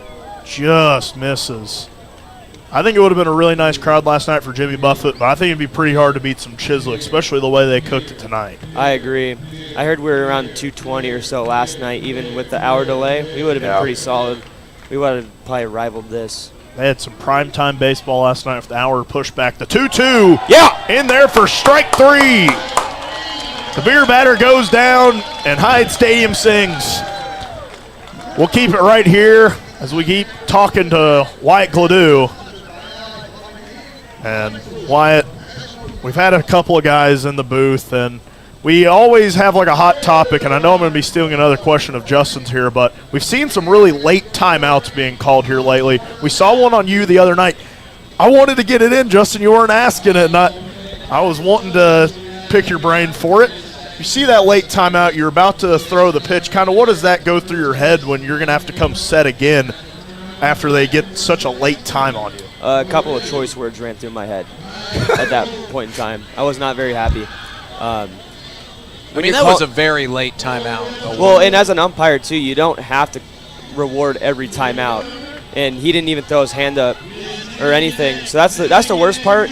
That you could kind of, like, if he would have thrown his hand up at the umpire and said time, but he didn't say anything. He just called time right when I lifted my leg. So that's when it gets frustrating. But the late timeouts are definitely, if you let it get to you, they could be frustrating. But you just got to try to stay as poised as possible. But I didn't really stay poised in that moment in time. What's the mindset? We've seen a couple guys come in when you're up out in front, maybe by a 10-run lead, or you're leading by 8 or something at a certain point in the game where you're way ahead, or even maybe when you're way behind, when there's really not much on the line in terms of game itself. What do you tell yourself to kind of hype yourself up to get out there and have a good outing and make sure that things stay where they are? I mean, at that point in time, you're just doing it for yourself, and you're doing it for the team. That's just trying to get in and out as quick as possible. Even game might be sealed up in the 9th, they're up 9-10 runs, but still got to work for yourself as much as possible and just be as efficient as you can. And in your mind, you have to keep it as top of the 9th, bases loaded, 2 outs. Just that situation, you have to keep that same mindset no matter what the score is. If you're up or down 10, whatever it is, you got to keep that same intensity no matter what. New pitcher on the bump for the Spuds. It's Cameron Mitchie going through his warm-up session, as it'll be the end of the line for Justin Estrada. A pretty solid day for him, all things considered, getting out of a big jam in the bottom of the 2nd. And a 4-2 ball game here on a packed crowd at Hyde Stadium. See Mason Lang come up, and Andrew Phillips and Gavin Frazier this inning. So Lamp will turn over for the Zap, trying to get back into this ball game, trailing by just 2 runs. A lot of these lineups that we've seen as you guys have gotten better and better throughout the season, there's been a lot of growth with this team, but a lot of these lineups that we've seen, there's really nowhere to hide. And, we've seen, Jared Pugrad move down into that 7 spot. Pugrad, when Cadena was in the game, it was Pugrad, Cadena, and Phillips is the 7, 8, 9 guys. But this lineup has just come to life. And, I'm curious as a pitcher. To Lang, driven the other way. That one sizing up, making the play is Sean Glatz. So good swing from Lang, but no prize. I mean, I think for us, especially ever since Philly started getting hot, for a lot of teams, 7, 8, 9, kind of where coaches tell you just fill up the zone, let your stuff do the work, and let them get themselves out. But for us, I feel like ever since everybody started clicking at the right time, there's no, like you said, there's no relaxation as a pitcher on the other side. 7, 8, 9 is hard to get through for us, in my opinion. No breaks. We've been doing a really good job of putting together really good at-bats. Got an interesting little conversation going on between Stone Bassick and Richard Gilmore behind home plate. And then the head coach there for the Spuds, Will Ianconi, came out, and I'm not sure who he was. I think it was Bassick. so dramatically signaling to, but he might have been doing it to his own catcher. 0-0 to Phillips. Misses off the plate for ball 1. We've got to. Yeah, go ahead. Please help yourself. He's enjoying the Chislik up here. I wish he'd enjoy it out of Dylan's tray, but Dylan's harbored. He's harbored it. Phillips, come on, Phil. Go, Phil. Puts that one into center field. Marsick giving chase and bringing it in the gap. Good swing. Good swing from Phillips. Back-to-back really nice swings from the Zap, but just put him into the wrong place of the ballpark as Richard Gilmore and Stone Vassick are still having a conversation.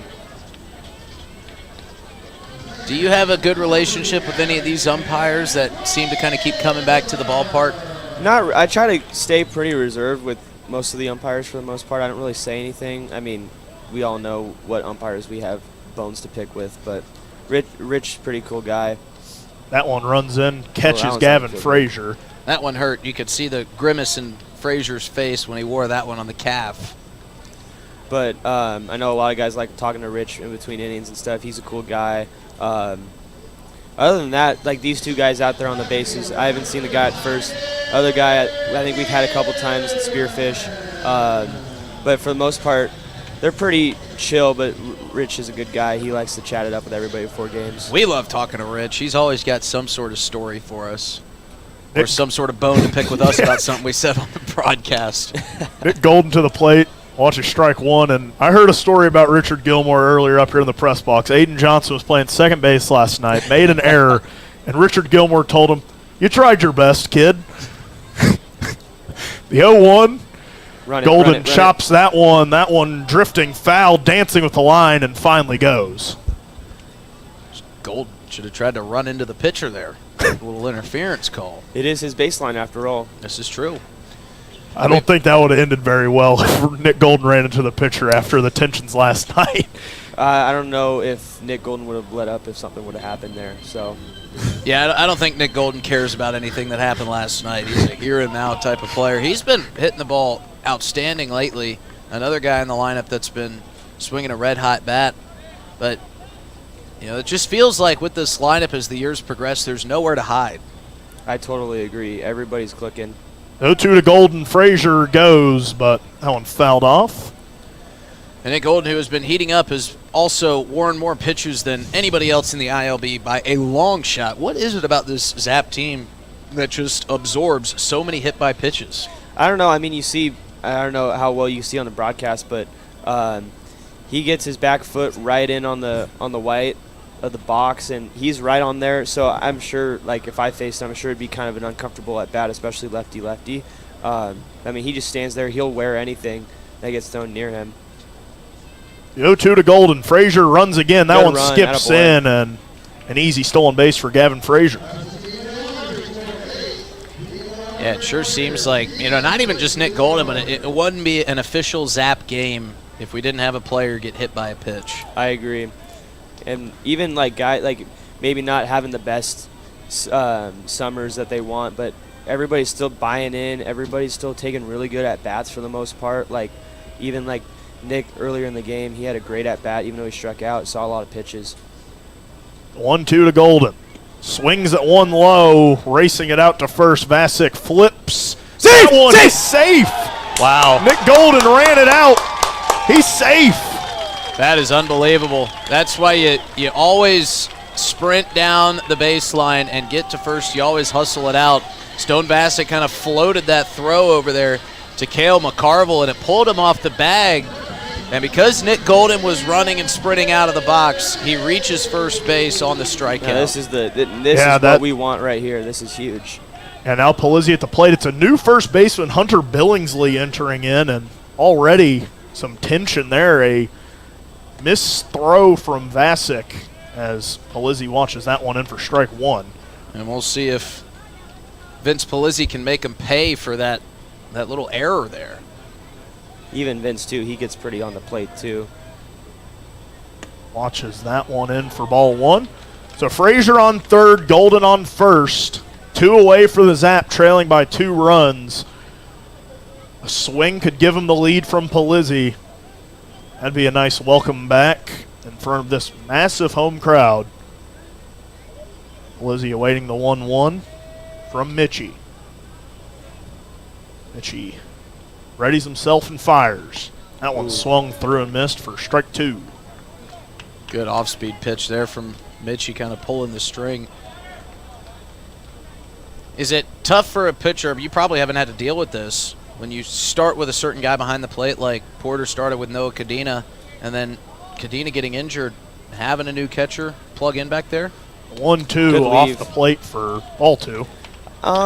I don't know. Maybe certain guys, I'm guys, sure you're might. so comfortable with these guys by now. At this point, it really does not matter. Everybody's so solid behind the dish. It really, you switch in and out. Like Mason just goes back behind there seamlessly if they need to. Noah or Ty goes back there, whatever we need. 2-2 to Polizzi, swung on and missed for strike 3. As Gavin Frazier and Nick Golden stay stranded, the Zap trailing 4-2, heading to the top of the 5th, right here at Hyde Stadium. As we gonna have any more of you, Wyatt? Sure, why not? Why don't you stick around? You got anywhere else to be? We still got more Chislick in the dish. The Zap leaving some more stranded, trying to chip away at this game. Last night just was not their night, getting 2 hit by a gem from Cade Queen. And Wyatt, we saw Jake Fuller throw a really nice game against Queen last night, but maybe one that'll be lost to the sands of time. When you're in kind of that pitcher's duel, what's kind of your mentality like when you see the other guy going so well and you're kind of cruising yourself? I mean, I'm sure Fuller didn't really think too much about what the other guy was doing out there. He was just doing his own thing. I mean, he threw a gem, and I hope everybody who was at the game and all of us, I'm not going to remember that game. That was a great pitch game from both sides. And I mean, what was it, 0-0 through 7 or whatever it was? Yeah, it was just great pitch. Environment was hard to see. And Jake made the most of it. I mean, he was super efficient all throughout, just quick outs, ground balls, strikeouts, did everything. Yeah, and Jake Fuller seems kind of like the type of guy that, like you just said, he's not worried about what other people are doing. He's going to do his own thing. Absolutely. And that's kind of probably the perfect type of guy that you need when a guy like Cade Queen comes out and absolutely shoves like he did yesterday. It was really cool to see. They just matched each other inning after inning. That was, as a pitcher, that was a fun game to watch. I know as position player hitters, those are not fun games to be a part of. You just feel like you can't scratch anything across, no matter whoever's up there. It's just hard to find ways to score or even get on base. Sure had a playoff aces duel feel between 100%. Those two guys. Definitely. Hudson Ivey is the new pitcher on the mound here tonight. As Josh Porter's day is done, he gave up 2 home runs in the top of the first, but really settled in nicely for the final 3 innings of his outing. You know, we got to talk to Hudson a little bit, sidearm delivery, and he says it's kind of a lifestyle and a culture to be a sidewinder now. Have you ever thought about dropping the arm slot at all? I did for a little bit back in the fall last year when I got to college. We decided to try to drop down to a sidearm, not as far down as Hudson goes. He goes down pretty far, but about 3 o'clock on a clock I was at, and it was fun. I mean, it was fun throwing from that angle. Your pitches move a lot different than you would if you throw normal overhand, so makes really hard at bats, especially lefty, and it's hard righty here for whoever's up at the dish with Hudson right now. Ivy will start his outing with a first pitch swing as this one is lifted by Wilcox into shallow left field. Looks like Daly over there in left. That's actually Nick Golden over there still in left. And he squeezes the first out. When you threw that sidearm and you dropped the arm slot, did you start feeling soreness in any other muscles that you hadn't for the first couple days after you really started to throw those pitches? First week or two was definitely an adjustment. Like, different areas of my arm were sore than normal. It was definitely a growth period, but after that, it was good. 1 pitch, 1 out for Ivy. Could it be 2 pitches, 2 out as Glatz lays a bunt down, but it turns foul down the third base line, so we'll have to come back after running his wind sprint.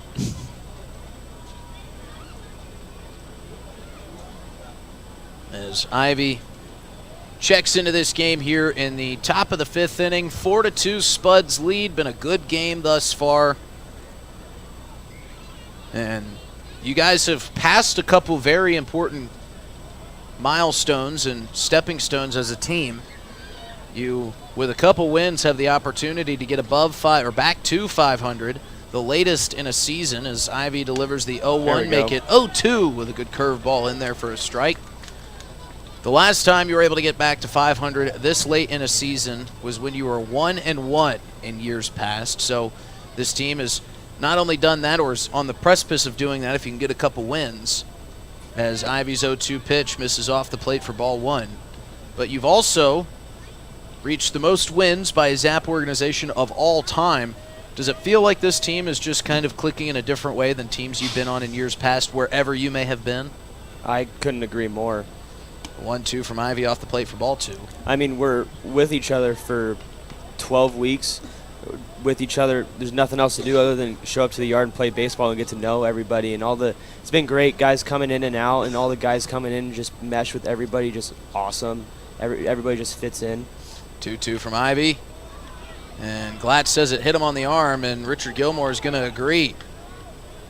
But everybody's been clicking at the right time. It's really been fun. The last month of the season has been a really good time. I mean, winning solves a lot of problems, and it's been really fun to win with this group of guys. Just probably the most fun I've had on a baseball field with a group of guys is this group, and it's been fun. And don't want it to end. Just got to keep chugging along, keep doing what we've been doing the last month. Do you guys think back to those first couple days when you all got together and think of how far you've come, and like as Ivy delivers a first pitch strike in there to Jack Opine, and think about maybe the relationship you have with some guys now and think, I can't believe that I almost didn't know this guy's name a couple weeks ago. Oh, absolutely, and I'm sure it's like that for all the teams in the league. Everybody's got to come together in such a short amount of time and get ready to play games together. Ivy's 0-1 misses down and in across the shoe tops of Opine.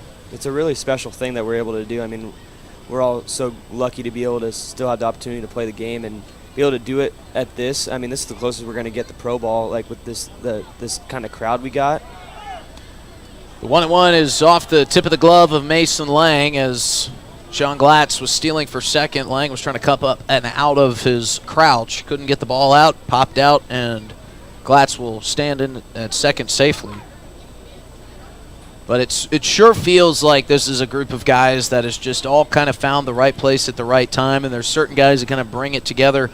And, what's interesting was I've seen a couple of the guys up at the YMCA playing basketball. Drew Drake was one of those guys, as was Connor Van Lucian. And just seeing how those guys were interacting with teammates who have been here all season long, it was like Drew Drake and Van Lucian had been here for the entire season. Seems like you guys really bring those new guys in and make them a part of the team in the snap of a finger. Yeah, it's a really good chemistry we have. I think we had the best chemistry out of everybody in the league. I mean, everybody likes each other. Everybody gets along. We're able to do things off the field together with all of us. It's really fun. 2-1 from Ivy. Swung on and missed by Opine, and it's a 2-2 count with one out and a runner on second. Just like I said, it's just super special that we're able to do this and super grateful that we all have the opportunity and able to be together throughout the summer, build really good relationships that hopefully a lot of us won't forget. Ivy guarding that face with his glove now comes set for the 2-2 to Opine. This one lifted down the first baseline, foul. And Wyatt, we've seen a lot of guys exit after that first half, and some of those guys in some pretty big spots. One, I'm kind of thinking about Jackson Cornett in that closer role. It's kind of felt like a closer by committee here as of late, so how has that kind of been as a group kind of trying to rise to get that new closer for this team as we head down the stretch where you're really going to need one? Yeah, Corner, if you're listening, we miss you. This one chopped towards Pugrad at short. He fields it on the Baltimore chop and fires to first for the second out of the inning. But yeah, having him leave was a little tough because we knew he was our guy in the back end of the game. But now it's just whoever's going to be able to step up and perform. I mean, it's still summer ball. We're still all going to throw, but whoever can fit into that role the best is just going to be able to stick with it and run with it.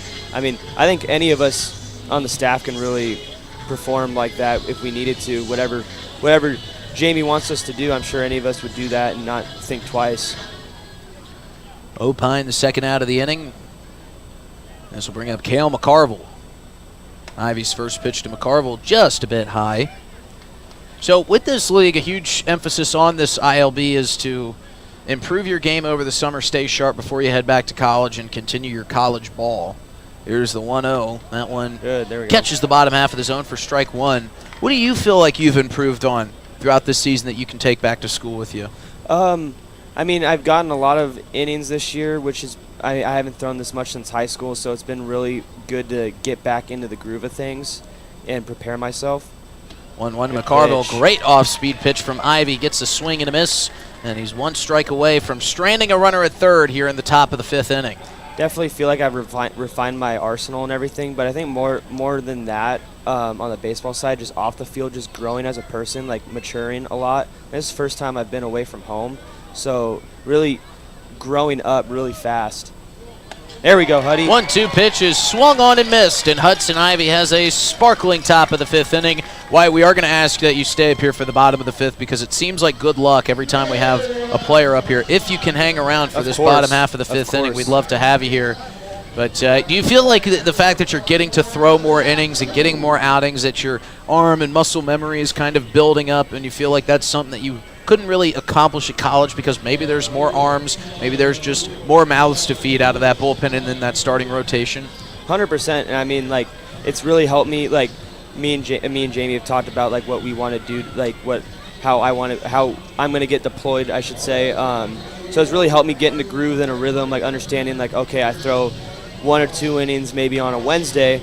Depending on how my body feels the next day, I could come back on Thursday or Friday and give you a couple, or I go one Wednesday, I could throw another one on Thursday if I feel like it, or if I'm going to go bulk, get a couple extra days off, be able to throw on Saturday or Sunday, like what I'll be able to do, I'll throw on Monday.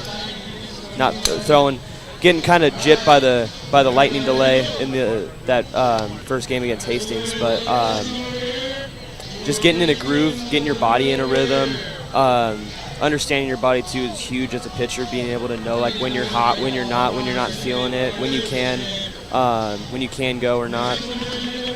What's the longest length of time that, or I guess I should say, what's the shortest amount of time that there can be a delay where you're a starter and you've gone through your entire warm-up routine, you've thrown all the pitches you need to get loose, the delay comes. What's the absolute most amount of time that you can wait and still go out and throw, and when is it that you're going to say, none for me tonight, I can't, the warm-up is done, I can't get myself ready to go tonight?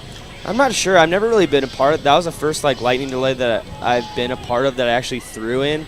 So I mean, it was a 30-minute delay, and then we still had to play the bottom half of that inning, and then I ended up going back out. So it ended up probably being like a 45-minute delay for me. But I mean, if you're waiting more than an hour, I don't think there's any reason to, especially if you've already gone, like, let's say if I started that game, if I went like 4 or 5 innings at that point, you got to wait another hour. There's no reason to go out there and hurt yourself and try to ramp back up to 100%. Ty Farwell will lead things off here in the bottom of the 5th. Spuds leading 4-2, but we've got Wyatt Gladue up in the booth. So I feel some runs coming here in this frame. Sun's shining. I'm feeling good about this part. Beautiful afternoon in central South Dakota. Perfect summer night. And they have exhausted the Chislik machine. They are out of steak to fry. First pitch to Farwell in there for strike 1. But, I mean, we're in South Dakota. You can make one quick call and have some more steak delivered. That's for sure. Someone drive down to Dakota all along Mart. the highway and the interstate. It sure is. Mitchie back to work. The 0-1 misses down and in for ball 1 to Ty Farwell. And we know that Ty Farwell does his hip shimmy shake. He told me he's been doing that since he was about 15 to remind him to get the hips through. Is there anything you do to kind of remind you to keep your shoulder in or keep delivering to that specific point and kind of your release point as the 1-1 No. is in there for a strike, begrudgingly, says Wyatt Gladue. But is there anything superstitious that you might do to remind yourself of certain techniques? I keep my back leg bent a little bit to remind myself not to pop up in my delivery. I tap my front leg. 1-2 to Farwell, ripped down the first base line, but foul. I tap my leg 3 times to make sure I be able to have the pitch in my hand, and just remind me to kind of stay in a rhythm. Other than that, I just feel like I have pretty good muscle memory of whatever I'm doing. Sometimes if I am a little out of sorts, then there are some things like you really got to be conscious of. 1-2 to Farwell, fouled off again, stays alive. So those 3 taps with your left foot, that is you just really getting a good grip on the pitch that's coming, that you're about to throw? Yeah, because I start with the ball in my glove. I don't have it in my hand like you see this guy right here. He has the ball in his hand, so then he taps twice. He's trying to get a grip in his glove. 1-2 to Farwell, chop to the first base side and through. That one is headed for the right field corner. Farwell is chugging for second. He's got his eyes turned towards third. He's legging it out. Throw coming in, and Farwell's got a stand-up triple to lead off the bottom of the 5th inning. What a rip by Ty Farwell, showing off the speed as it gets to the deepest part of the ballpark. And that's why we kept you up here, Wyatt. Told you good things happen when we have a player in the booth. And that'll bring up Emiliano Curiel. I mean, this is just a great vantage point of the game. You guys are lucky. I mean, the dugout's pretty sweet too, but this is a good vantage point up here. We also got that thing behind you on the wall that provides us nice cool air on those 105-degree afternoons. Just wait until Monday. You're going to be needing that. Yeah, it's been hot a couple times here at Hyde Stadium. Emiliano Curiel with a runner 90 feet away and nobody out, trailing by 2 is an opportunity to provide a huge run for the Zap, and he lifts the first one towards the middle of the infield, and that's going to be caught by Hank Harp for the first out of the inning. That's the last thing you want to do with no outs is pop one up to the shallow part of the infield and not give Farwell a chance to tag up, but let's see if Quinn Ludvigsen can come through in the situation. It's definitely the right idea in that scenario. You're looking for a pitch to get up in the air, somewhat deep in the outfield, tie in on a sac fly at the very least if you can't get a base hit or something like that. Tough coming off the bench cold too. 100%. First pitch to Ludvigsen catches the, well, no, I'm going to say that was just outside of that outside corner of the strike zone for ball 1. We saw Esteban Baca grab a bat and hit last 2 weeks ago. What's your swing been looking like lately, Wyatt, as the 1-0 pitch to Ludvigsen is chopped down the first base line but foul?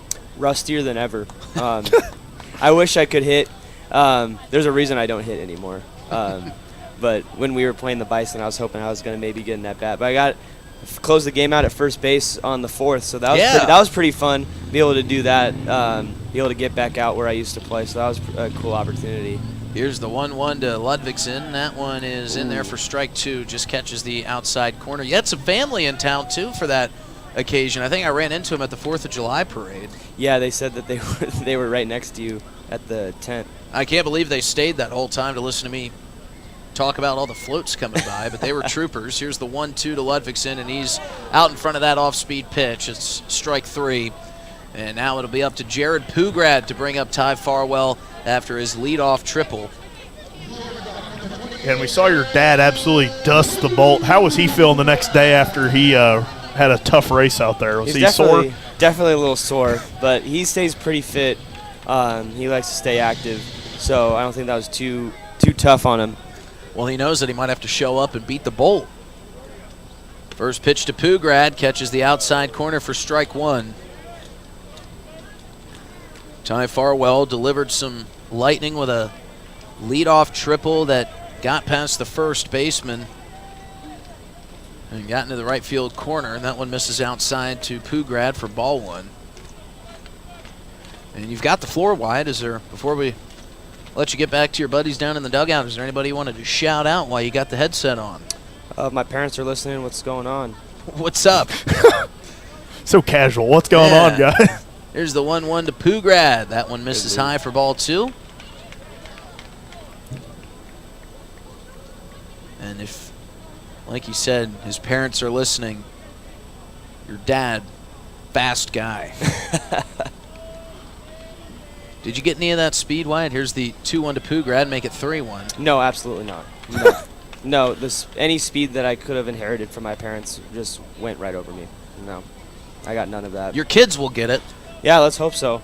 Hopefully somebody will get some speed back in the family. Usually skips a generation like it did for me. This one ripped by Pugrad. Beautiful play there by Opine at third. On the backhanded play, he fires across the diamond and gets the 3rd out of the inning. Well, Wyatt, we can't thank you enough for joining us. We appreciate you. That was Wyatt Ledoux joining us for a couple innings. We'll be back with the top of the 6th here after this break on River 92.7.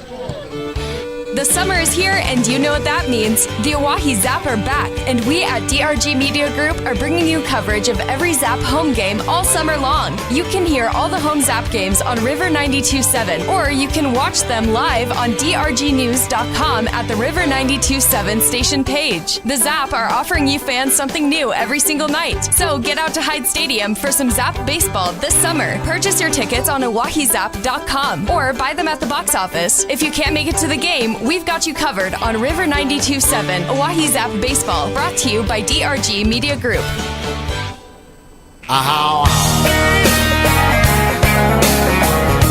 Spuds leading 4-2 after 5 innings. We head to the top of the 6th as Wyatt Ledoux makes his way back down to the dugout. Always fun having Wyatt join us on the broadcast. Won't be the last time we hear from Wyatt this season. He gives us the thumbs up. He's going to come back on before the home season schedule ends. And now Matt Marsick is making his way to the facilities. He's got his helmet on as he's going to be due up here quickly. Yeah, he better hurry. He's got the Bracky financial money tossed. And Brooks Cartwright almost wears a pitch off of Hudson Ivy as he chased back to get the money ball after our money ball challenge. A great crowd. It would have been a little funny. Huh? It would have been a little funny if Brooks got hit by one. We don't want it to happen. But it'd be funny if it did. Brooks is a tough kid, a hard-working guy as well. Hudson Ivy, as we mentioned, back out on the mound for the Zap. And Zap have hit a little bit of a lull lately with runners in scoring position. They had a leadoff triple from Ty Farwell there, and they couldn't bring him home, had nobody out when he hit it. And a quick pop out by Emiliano Curiel, a strikeout by Quinn Ludvigsen, and Jared Pugrad again getting robbed on another sharply hit ball by some great defense, this time at the hands of Jack Opine. I'll hand it over to Dylan Beach for the top of the 6th inning here at Hyde Stadium. Hunter Billingsley steps in. He checked in for his cousin, Cannon, as he swings to that one for strike one. Right, his cousin. Yeah, I'm learning. I'm learning on the job. We're on it. LOL. Cannon Billingsley now behind, or Hunter Billingsley, I should say, behind in the count. 0-2. 0-1 now turns 0-2 to Hudson Ivy. You were just predicting the future there. Yeah, we had our crystal ball. Crystal ball was working on that one. Hudson Ivy trying to keep things where they're at. Zap find themselves trailing 4-2, straining a whole heap of runners in this one. The 0-2 put into play, grounded to Gavin Frazier. Throws to Polizzi in time for the first out of the inning. Well, that's what the Zap need right now, is their relief corps to come out and keep this thing at a 2-run ball game. Those innings are going to happen where you're going to strand runners on. It's just been happening at such a clip for the Zap lately that it's starting to become kind of a running theme here. But at some point, they're going to break through and they're going to get that big hit when they need it. So it's up to these relief pitchers to keep it close. Yo, showed bunt for a minute, but that one getting behind Mason Lang for ball one. Hank Harp at the plate. And the Zap, as hot as they've been, that was the early season struggle, was getting those hits with runners in scoring position, and some of those ghosts of Christmas past coming back to haunt them. You had bases loaded with nobody away earlier, just getting one across, and then have had runners on the corners a couple of times. Hudson Ivy firing that one in for strike one. It's still a very manageable deficit. Trailing by 2 runs, 4-2 here in the top of the 6th, as Hudson Ivy misses high for ball 2. But 3 straight scoreless frames is not what you want to see if you're the Zap. A great crowd here for Chislik night on another picture-perfect night in Pierre, South Dakota. That one missing low in the dirt for ball 3. Hudson Ivy at risk of giving a 1-out walk here to Hank Harp, the shortstop. He's been busy over there today. The 3-1 misses off the plate for ball 4. You know, it was really sweet of Wyatt to give a shout-out to his parents. If my parents are listening, what up? What's going on? What's going on? Yeah, if my mom and dad are listening, how's it hanging right now? Is it going good? Like, you chilling? It was so nonchalant from Wyatt Gladue. What's going on? Yo, Marsick skips out of the way of it, but that one getting to the backstop.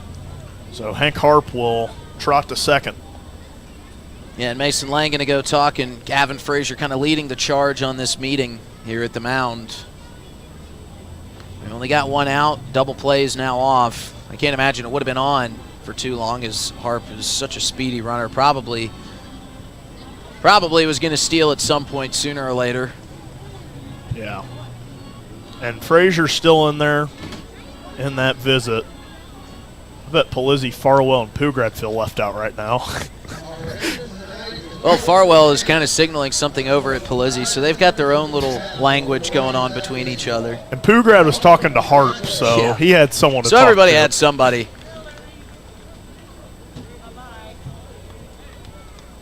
Matt Marsick to the plate. Already ahead in the count, 1-0. We just had a stray water balloon come flying into the crowd from somewhere. 1-1. Eli Lewis saying it was him, which it wasn't, but we'll tell those people that are really, really thrilled about getting hit with a stray water balloon that it was our producer. Hey, he's the guy in the Kentucky plates out there. That one misses for ball 2, so the count runs 2-1. That silver truck out there won't be looking silver for throwing water balloons at people, Eli. Or if you take Justin's spot. Yeah, nobody takes my spot, gets away with it. 2-1, lined out into left. Golden sizing and making the play for the second out of the inning.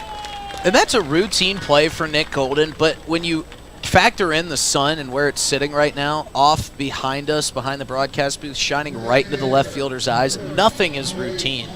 So the runner on second, Nick Golden making that play is massive to get the second out. So Hudson Ivy getting a big out there. Parents texting you, so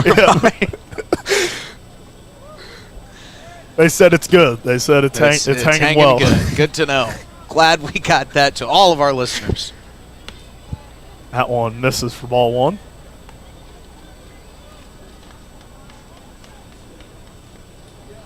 See if Ivy can get us to the bottom of the 6th here. I have a good feeling about Zap offense. 1-0 turns 1-1.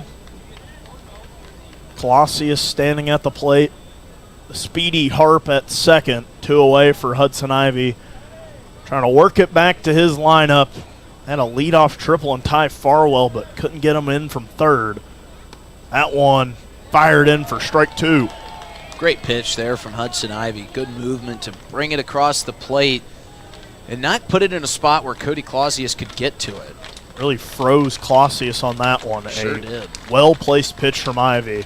See if the Sidewinder can get the strikeout here and get out of the inning. Readies himself and fires. Misses off the plate for ball 2. Be a big out here for Hudson Ivy, who's came in very commendably in relief. Just came in, hasn't allowed anything. Zap find themselves in a 2-run ball game. The 2-2. Swung, driven into play. Pugrad tripping, fielding cleanly, throwing across the diamond to Polizzi in time. A weird play there, but Pugrad flashing the leather. Hudson Ivy comes off the mound in a 360. And we'll see if the Zap can respond here in the bottom of the 6th on River 92.7 and the Oahe Zap YouTube. Hey, it's your phone talking. Yeah, your phone. You know, that thing you're constantly picking up and poking around. Listen, when you're behind the wheel, would you please give me a break? You'll have plenty of time for your TikToks and, I don't know, texting your friends after you put it in park. Distracted driving, friend. No joke. One quick text or social media feed can cause a crash. And hey, I don't want any part of that. You got someplace to be. And trust me, I'll enjoy the downtime. Brought to you by the South Dakota Office of Highway Safety and its station. Dunes Golf is celebrating their 30th anniversary this summer. They look forward to seeing old friends and new acquaintances on the driving range and on the course throughout the summer. Play 9 or 18 holes, pay by the round, save with a punch card, or become a member for unlimited play. Dunes Golf is a great location for group outings or a summer play day. Call 605-223-2525 or see golfdunes.com. Just 1 mile north of Fort Pierre on Highway 1806. Dunes Golf. Thinking of travel, Pierre Regional Airport offers nonstop flights from Pierre to Denver. From there, you can fly anywhere. Book to your destination and check bags through on United, Delta, or American Airlines. 1-hour flights on 50-passenger jets to Denver, then connecting to your destination. Save travel time and money, avoid the crowds, and free parking when you fly from Pierre Regional Airport. Skip the drive. Fly from Pierre Regional Airport. Looking for happenings in Central South Dakota? The Pierre Area Chamber of Commerce Community Calendar is your go-to for all the latest events. From entertainment to local benefits, community activities, and more, there's something for everyone. Email your event to contactchamber@pierre.org and it will be listed on the weekly calendar. To view the calendar, go to www.pierre.org. Let's celebrate together in the heart of South Dakota. The Pierre Area Chamber of Commerce, connecting our community one event at a time.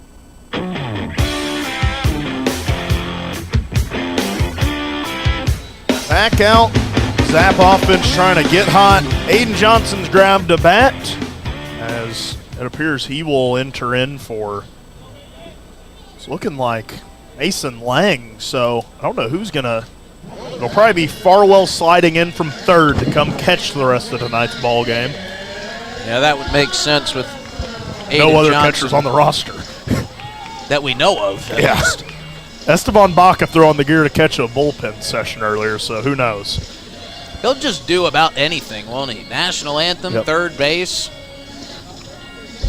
Swing it. Bullpen catcher. As Garen Gledhill went home, he was still dealing with that injury. Didn't feel like it was the best for his rehab to keep playing, as that one in there for strike one. So Garen Gledhill was the fourth catcher on the team, and with Kadena exiting, now Mason Lang exiting, Ty Farwell the only catcher available. The 0-1 to Johnson. Swung, driven the other way, foul. See if the Spuds can catch up with it. That one getting out of play. So you explained it a little bit, but I'm curious. I want to know more about what Aiden thought about Aiden's area. I think he thought it was funny, and then I told him about, I don't know, man. I think it's a lot to take in, man. It's such a prestigious honor to get something named after you by us up here in the broadcast booth. The 0-2 catching up with that one, fouling it off. A big fastball there from the new pitcher, Ryan Lawton. Yeah, for those that don't know, Dylan went through a couple different names for the spot past the left field wall where Aiden Johnson hits so many home runs. The 0-2 to Johnson. This is off the plate for ball one. And settled wisely on Aiden's area. I was just running through them all in my head, and that one was by far the best that was going through. Any other that didn't make the cut that we can? The 1-2 from Johnson runs in at the feet. We were kind of joking up in the press box, me, Aiden, White Gladue, Tyler Hoffman. We were kind of joking about some other ones. Johnson's landing came up, which I was like, it doesn't roll off the tongue because it doesn't start with this. It's not an alliteration. So much about naming. You need to have that alliteration. You need to start with the same thing. Aiden Johnson swung, thought foul through that one, but they're going to say he swung through it and ran off the catcher's gear. Well, he started to make his way back into the right-handed batter's box, but then was sent back to the dugout. I didn't see Stone Vasic, which is, I think we have a new catcher back there as well. Looks like Trent Rucker, maybe. I don't believe that's Stone Vasic any longer. Whoever it is didn't tag him, it looked like, so I thought that Aiden might have a chance to run down to first because he, after the strikeout, fired that ball down to third. But we play on. We'll try to clarify on who the new catcher is as Phillips fouls that one off. See if they have it in on Game Changer. We'll see if Katie Acosta's on top of it. Phillips, last time up, had a big drive into the left center field gap. That was brought into the glove of Matt Marsick. But a really nice swing. He's had a pretty good day at the plate as he watches that one off the plate for ball one. Tell you, Ryan Lawton has a really good fastball. Really lively. Has a lot of speed on that one. The 1-1 to Phillips. Swung, driven, foul right towards Coach Habiger on that third base line. Good stay alive swing there. Phillips is kind of favoring his left ankle. He went and squatted down for a moment and kind of reached at it and gingerly stood back up. 1-2 to Phillips. This is outside. Count runs even at 2 apiece. See if Phillips can fight through that and get a big base hit here for the Zap. Here in the bottom of the 6th, they trail 4-2 to their rival, the Casper Spuds. As that one in there for strike 3. Phillips goes down looking. It's Theo Cummer behind the plate. That's what I thought after we did a little bit more research. Cummer's played some catcher in the past against the Zap. They run through a pretty big rotation. We saw it out in that series that I traveled with the team out to Casper. I believe it was a different catcher every night we were out there. Stone Vasic, of course, and a few other guys in that room. So Gavin Frazier climbs in, nobody on, swings through that one for strike 1. But 2 away here early for the Zap. They've been so lethal with 2 outs this season. See if Gavin Frazier can get a rally started. The 0-1 to him. Catches the zone, turns 0-2. Lawton just peppering the zone right now, just throwing it over the plate, saying if you can hit it, great. And Zap haven't been able to yet. He has looked stellar so far. Agrees on a sign, collects himself, takes a deep breath, and fires. That one chopped off the plate, foul. Frazier doing a nice job just reaching way out to get to that pitch. Not an easy pitch to get to stay alive, but he did it.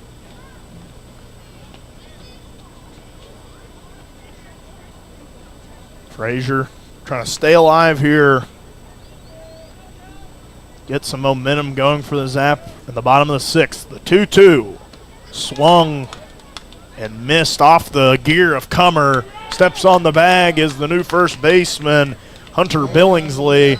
And the Zap go down 1-2-3 here in the bottom of the 6th. We'll see if they can respond and tie things up as Hudson Ivy trots back out for the 7th. Hey, it's your phone talking. Yeah, your phone. You know, that thing you're constantly picking up and poking around. Listen, when you're behind the wheel, would you please give me a break? You'll have plenty of time for your TikToks and, I don't know, texting your friends after you put it in park. Distracted driving, friend, no joke. One quick text or social media feed can cause a crash, and hey, I don't want any part of that. You got someplace to be, and trust me, I'll enjoy it at downtime. Brought to you by the South Dakota Office of Highway Safety and its station. Dunes Golf is celebrating their 30th anniversary this summer. They look forward to seeing old friends and new acquaintances on the driving range and on the course throughout the summer. Play 9 or 18 holes. Pay by the round. Save with a punch card or become a member for unlimited play. Dunes Golf is a great location for group outings or a summer play day. Call 605-223-2525 or see golfdunes.com. Just 1 mile north of Fort Pierre on Highway 1806. Dunes Golf. Thinking of travel, Pierre Regional Airport offers nonstop flights from Pierre to Denver. From there, you can fly anywhere.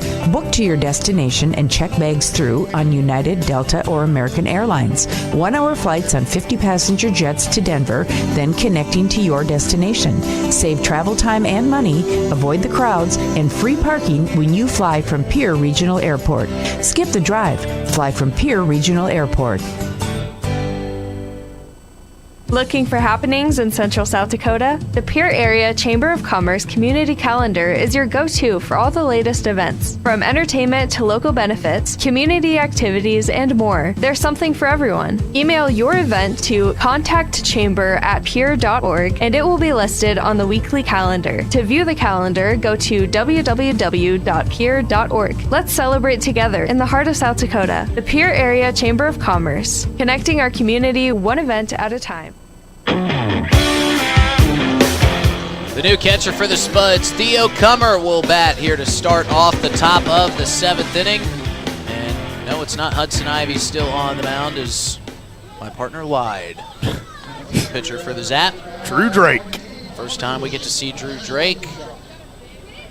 And he comes up in an important spot in this ball game in the top of the 7th. Spuds leading 4-2. Zap trying to keep it right here and just get that offense ignited. And the first swing for Theo Cummer will be driven into left field. Nick Golden will get it and fire it in and hold Cowart at first, but they have the leadoff hitter on. Yeah, and not the start Drew Drake wanted. And seen him a couple of times, and he's really a guy who favors that off-speed stuff. If you can really time that up, you're going to have some issues.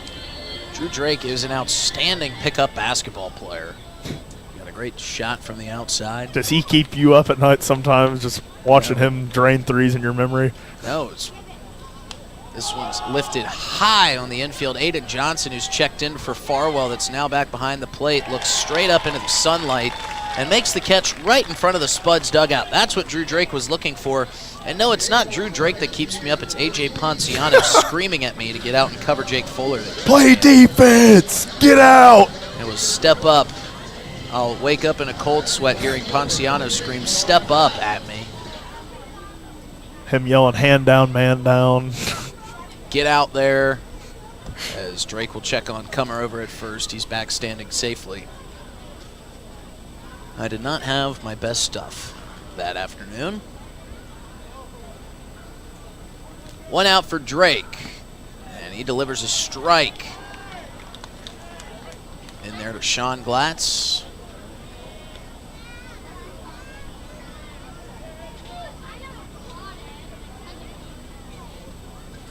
Drew Drake comes set with the 0-1. In there for strike 2. So after that leadoff single, Drew Drake has settled in here in the next couple pitches. He got a quick fly out. Now he's ahead 0-2 to Glatz. Pitch is just on the inside corner for ball 1. Some casual shadows peeking across the rolling hills over in Fort Pierre that set up this gorgeous backdrop here at Hyde Stadium. All we need right now is for the train to come through. And that'll be the cherry on top. Here's the 1-2, make it 1-3. Strikeout swinging as Glatz goes down on an off-speed pitch on the outside corner. And just like Dylan Beach told you, he favors that off-speed stuff, and he went to it there to get the swinging strikeout. So now Jack Opine will come up to the plate for the Spuds. 2 outs, runner on first. I think it's kind of fitting a guy who favors off-speed, such a good three-point shooter. That feels like it fits. First pitch, swung on and missed for Jack Opine. I'll let you folks at home figure that one out because it's finesse, man. Steph Curry would be an off-speed pitcher. He would not be throwing fastballs at you. This one's ripped to third base just over the leaping Aiden Johnson at third. Nothing against Aiden Johnson, but Ty Farwell probably would have had that because he's got about 8 inches on Aiden Johnson over there. He gave it a great attempt leaping up and try to climb the ladder. Not only did he have to try to jump to it, but he had to deal with the sun directly in his eyes. And I'll have to ask Drew Drake if he's ever drawn a Steph Curry comparison before. Aiden Johnson got Barry Bonds, and now the newest Zap pitcher got Steph Curry. I feel like we've had another funny Dylan Beach comparison this year that I'm just blanking on right now. First pitch to Cale McCarville is fouled back our direction, and a couple fans, and a nice play made off the ricochet by a fan in the second row, and he gets a rousing round of applause from the hundreds of folks that have made their way to Hyde Stadium here this afternoon. Biggest crowd of the season. Trying to will the Zap to a crucial win for their playoff hopes. Drake comes set. The 0-1 pitch. Check swing. Did he go? They'll check down to first base, and Blowett says he did. So another good offering gets the check swing, and it's an 0-2 count for Drew Drake. We'll see if he can get McCarville here and get his offense back to the plate in the bottom of the 7th. Here comes the clap chance. They're trying to will strike 3 out of Drake. The 0-2 pitch, and the dirt good take there by McCarville. And a good stop by Ty Farwell.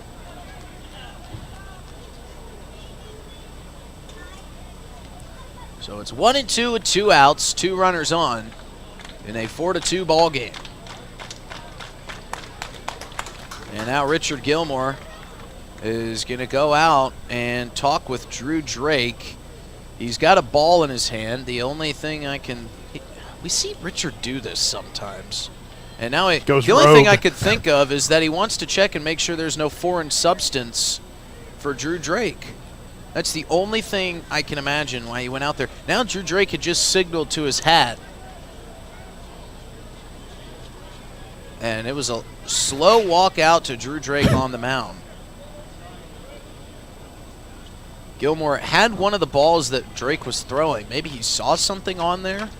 I'm not sure. But Drew Drake is back set. It's 1-2 again. Here to Cale McCarville. The pitch grounded towards Pugrad at short, and that's going to get through.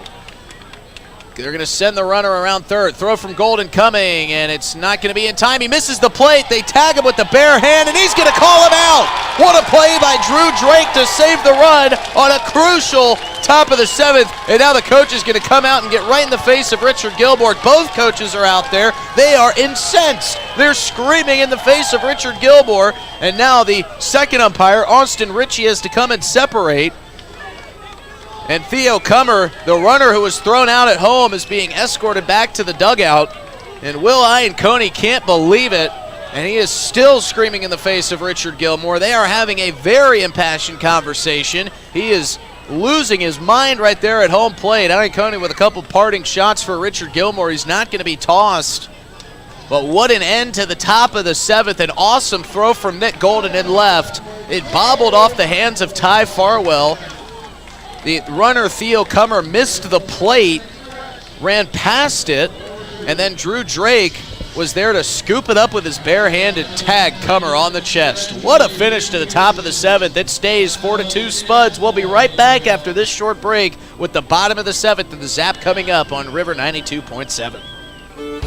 The summer is here, and you know what that means. The Oahe Zap are back, and we at DRG Media Group are bringing you coverage of every Zap home game all summer long. You can hear all the home Zap games on River 92.7, or you can watch them live on drgnews.com at the River 92.7 station page. The Zap are offering you fans something new every single night, so get out to Hyde Stadium for some Zap baseball this summer. Purchase your tickets on oahezap.com or buy them at the box office. If you can't make it to the game, we've got you covered on River 92.7 Oahe Zap Baseball, brought to you by DRG Media Group.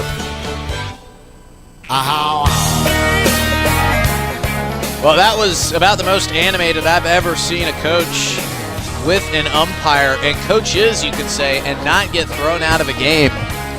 But Richard Gilmore's been around the block a time or two. There's nothing that hasn't been said to him before that he's going to hear out on the diamond.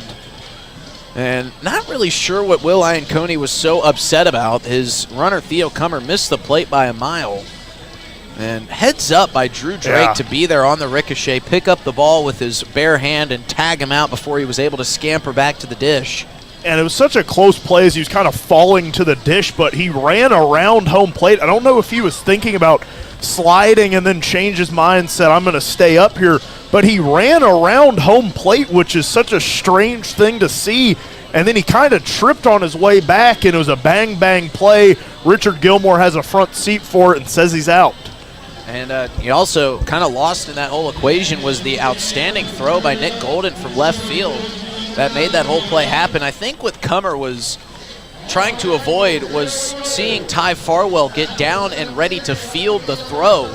So he went towards the inside half of the baseline, and now here's a interesting moment as Theo Cummer and Richard Gilmore get to have a conversation. But everybody that was involved in that whole play is at home plate right now. Nick Golden will bat, Theo Cummer will catch, and Richard Gilmore is still calling balls and strikes. Lawton's still on the mound for the Spuds, and the first pitch to Golden is bounced in for ball one.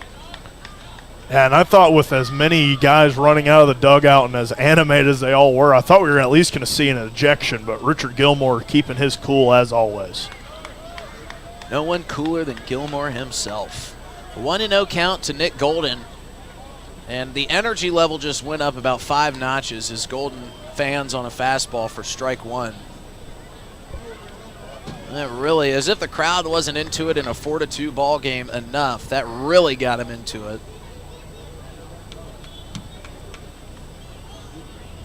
Lawton comes set with the 1-1 to Golden. That's in there for strike 2. A great pitch from Lawton. Froze up Nick Golden for the moment.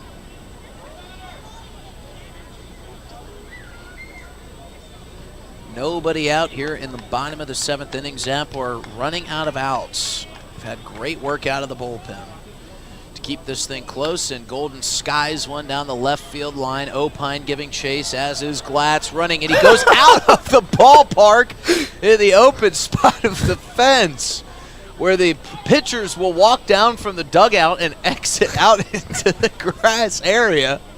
There's an open spot in the fence, and Jack Opine ran about 15 miles an hour right through it. Surely that wouldn't have counted if he caught it out there, right? No, you got to be in the field of play. And he just kind of left the ballpark. Now you see him, now you don't. 1-2 pitch to Golden.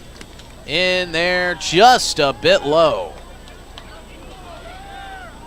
Lawton can't believe it. You can't blame the effort of Jack Opine, though, and glad that there was an opening in the fence there for him to run through, or else we would have had a Jack Opine-sized hole in our pine. This one, a swinging bunt right back to Lawton. Golden trying to leg it out, but Lawton fires it over to first base for the first out of the inning. So that'll bring up Vince Polizzi.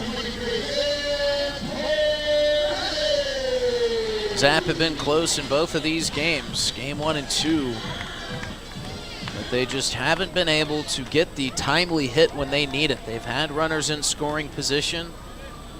They had Ty Farwell on third after a leadoff triple. Couldn't bring him home after there was nobody out, as this one misses outside to Polizzi. And Nick Golden walks out to Ty Farwell in that on-deck circle and gives him a little scouting report on Lawton.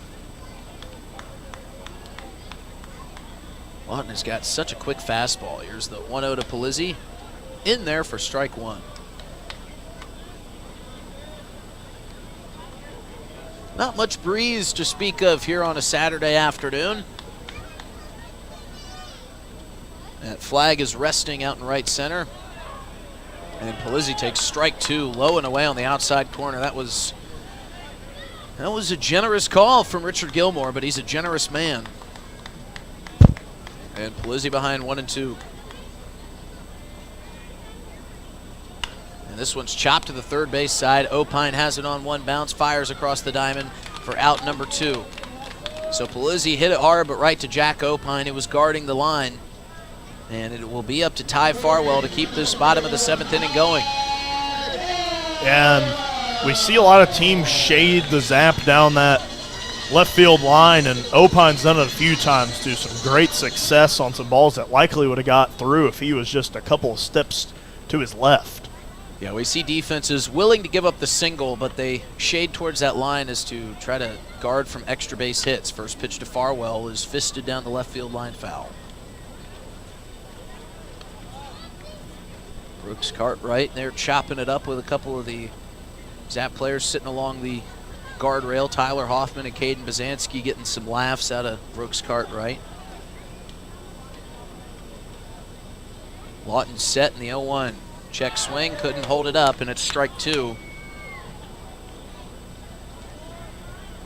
And even though they exhausted the Chislick supply, this crowd has stayed and watched and is just trying to will the Zap to 2 more, maybe 3 more runs, get him out in front, and win this crucial game 2 of this series. Here's the 0-2 to Farwell. Line down the right field line, but it's going to curl into the Zap bullpen foul.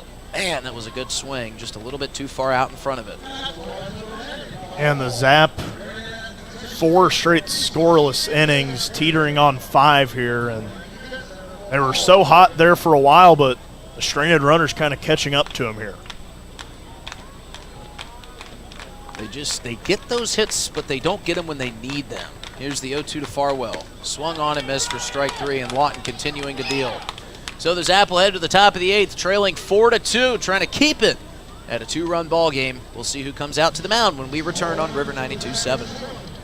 Looking for happenings in Central South Dakota? The Pierre Area Chamber of Commerce Community Calendar is your go-to for all the latest events. From entertainment to local benefits, community activities, and more, there's something for everyone. Email your event to contactchamber@pierre.org and it will be listed on the weekly calendar. To view the calendar, go to www.pierre.org. Let's celebrate together in the heart of South Dakota. The Pierre Area Chamber of Commerce, connecting our community one event at a time. Doing a little spring cleaning at your house? I'm Val Keller, City of Pierre Solid Waste Manager, letting you know the City Supply Swap program can help. We'll recycle cleaning supplies, paint, and other household chemicals you don't want anymore. Plus, you're free to take any products other people dropped off for recycling. The swap program helps our customers and keeps things out of our landfill. Supplies we accept include stains and sealers, pesticides, pool chemicals, typical cleaning agents, as well as oil-based paint, latex paint, and spray paint. For additional information, call 605-773-7434. Again, that's 773-7434 for more information about recycling your household supplies and paint. Let the City of Pierre help you get your home and garage cleared out and cleaned up for the summer months. This public service message is brought to you by the radio stations of the DRG Media Group in Pierre. It's fun to be at Hyde Stadium, especially when they do the YMCA. Not a funner time to be here. Hudson Ivy leading the charge down there alongside Esteban Baca and others as we creep into the top of the 8th inning. And a new pitcher on the mound for the Zap. That's Connor Hammonds stepping into this one. Saw him close it down a few nights ago as they turned to him in a huge spot where the Zap are just trying to win this ball game. Would be a big one for their playoff hopes as the YMCA is just getting this crowd on their feet at Hyde Stadium. One of the best crowds we've seen this year, might have been the best. And it has been fun to see here at Hyde Stadium. Really, this community buying behind this team at a big point in the season as the Zap trail 4-2 to their playoff rivals, the Casper Spuds. And the Zap offense just going cold the last few innings. Even the couple of innings where they had gone scoreless, like in the third and the fourth, they had some runners on. But it feels like Lawton and yeah, he's been shut down. Yeah, Lawton and Mitchie really closed the door on the Zap in this one, and just where it's kind of been sitting after a pitcher's duel last night between Queen and Fuller, where there wasn't a lot of offense between either team. I mean, it is just kind of coming back again for the Zap in this one. Kind of just shows you how good this pitching staff of the Spuds is as Hunter Billingsley steps in. Lefty-lefty matchup for Hammond's first batter of the night. This is high there for his first offering, all one. Yeah, well, as good as the Spuds bullpen has been, the Zap bullpen has been equally as good. Zap keeping things where it's at as that one's fouled off for strike one. Another barehanded snag by a fan out there. Rocking the Chislik hat. Only 2 Chislik hats left at the team store that I can see. Any fans out there wanting one of those better get here quick, as that one's chopped to Frazier at second, fired to Palizzi in time for the first out of the inning. There's one thing the Zap do well, it's their merchandise. They've just got always something great to offer, whether it be a hat, a shirt, a pullover. Yep. You guys were rocking the blue Zap pullovers yesterday. I felt left out. They are really nice. And I think just league-wide, the ILB has got some great, great merch. So that one misses for ball one. I saw a Moo logo that I really liked earlier in this season. They brought all 3 jerseys, but they didn't wear this one, the 1-0 from Hammonds, in there for strike one. They brought 3 jerseys. I believe one of them is a Hispanic Cultural Heritage Night jersey, and it has their Moo logo as Hammonds. That one Grounded to Pugrad, firing to first, stretching, Polizzi grabs it for the second out of the inning. Great connection there from Pugrad and Polizzi. Yeah, Pugrad making those tough plays look routine, and Vince Polizzi, didn't know he had that kind of flexibility in his lower half. He was way out there. An impressive play, to say the least, between those two Zap teammates. With his Moo jersey, had their cow logo on it with a mustache and a sombrero, which I just thought was some incredible stuff. That one swung on and missed for Marsick for strike one. I think that's the one thing the Zap really need to do, is they need to get Shock the Wolf in some of the merchandise, as Hammond's quickly ahead of Marsick 0-2. This would be great for Connor Hammonds if he could get a quick couple 3 outs and get back to the offense. The 0-2 misses just a bit wide for ball one.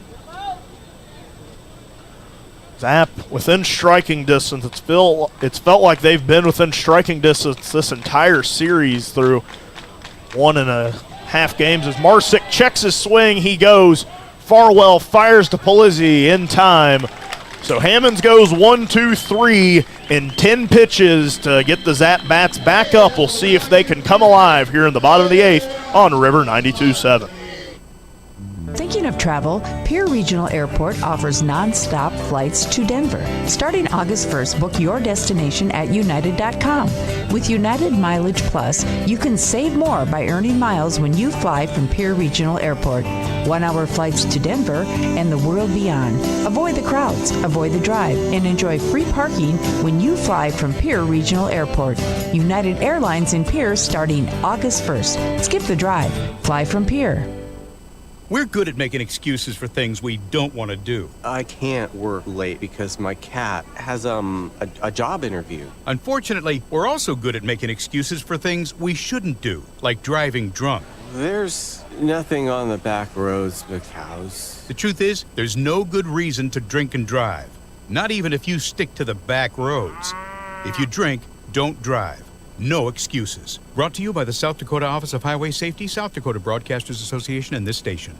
If you're interested in becoming a valued sponsor of an Oahe Zap broadcast, you can contact us for more information at sports@dakotaradiogroup.com or call us at 605-224-8686. Zap back out here. The bats trying to wake up. It'll be Emiliano Curiel due up to get things started, and Zap just kind of backs against the wall this series. It's been a really competitive one, but the Spuds have been leading for a good portion of it. But it hasn't been like the commanding leads we've seen in a lot of games this year. This has felt truly like some playoff baseball. Low scores and just some outstanding pitching performances. Yeah, it's been very tight. The Zap have, in these moments, it felt like they've been able to get that big hit when they needed it. We'll see if that quick inning from Connor Hammonds can light a little fire into the Zap offense. Curiel watches that one into the leg. That's a good start. As he'll limp to first base. Leadoff runner on. That's what you like to see if you're a Zap. And Curiel getting a big leadoff hit by pitch as he's still trying to walk that one out. And Quinn Ludvigson steps in. In a big spot. Curiel's still limping. He's all the way out to the outfield trying to shake off his legs, get that sliding glove on. Ludvigson's due for a big base hit. And now when you have the leadoff runner on, leadoff walks turn into runs very often. So we'll see. Even with the bum leg after getting hit right there, if Curiel wants to get off and try to swipe a bag. They haven't really tested the arm of either Spuds catcher, whether it be Vasic or Theo Kummer. See if they might try to get a little movement here. Curiel staring right at Lawton. He sets fires in there for strike one. So the lefty getting a real good look at Emiliano Curiel over there at first. See how much of a lead he tries to take here. They're wearing one to the leg. 0-1 to Ludvigson. Skips past. Curiel's going to get second for free. And That's a big one for the Zap. And I think that answers our question. And they don't even have to try to steal and get into a possible throw-out situation. Curiel moves to second. And Ludvigsen evens up the count at 1-1. But again, this is that moment when you need that clutch base hit. Ludvigsen trying to deliver for the Zap. The 1-1. Runs inside and hits him. What a bat flip from Luddy on the hit by pitch, too. He wears that one, fires it back. Bat Boy brings it back, and it brings Pugrad to the plate as we see a quick mound visit from the Spuds. And we talk about how great it is when Ty Farwell comes up in a big moment. But Pugrad, this might be the guy that you want up when you need a big base hit, because he has proven that he can hit the ball in big moments. Sometimes they're on the back end of a web gem play from the defense. Sometimes they're finding their way into the gap like we saw earlier today. And we'll see if Pugrad, in the biggest moment, possibly this could be one of the biggest moments of the season here in the bottom of the 8th inning. When you lose game 1 of the series to the Spuds in a must-split or better series, this could be a very defining moment in the season for the Zap trying to make the playoff push. We've labeled must win on a lot of games here as of late, because if you want to win that second half, you're going to have to win a lot of games. But this one feels about as close to that must win as it can get. After dropping game 1 of the series in a crucial 4-gamer here at Hyatt Stadium, every game is going to count. Pugrad shows bunt, puts one down. That one staying fair, and he's running it out, and he's safe. Curiel thought about coming for home, but the legs of Pugrad have got Hyatt Stadium lively. Pugrad showing off the celebration. A great bunt, another good one here tonight for the Zap. Couldn't have placed a bunt any better. And Cummer was trying to field it.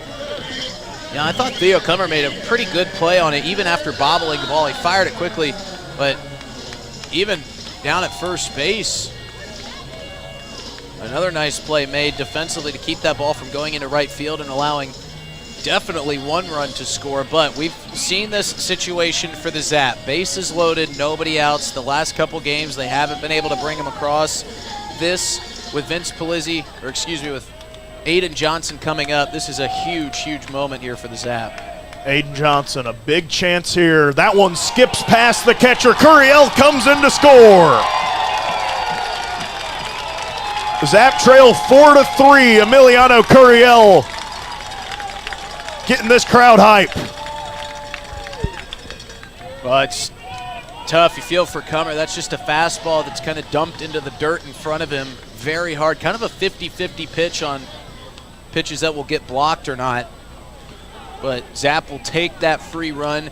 And now you're a base hit away from taking the lead in the bottom of the 8th and turning it over to your closer. Aiden Johnson, his second season with the Zap. Ahead in the count 1-0. Swings through that one for strike one. Aiden Johnson trying to be the hero in a crucial game. And you've got the Spuds infield in, so you've got a little bit more room to work with on the deeper part of the infield and shallow outfield. The 1-1. Runs high for ball 2. It's Aiden Johnson at the plate. Phillips in the on-deck circle. And one of the most important innings of the year for the Oahe Zap.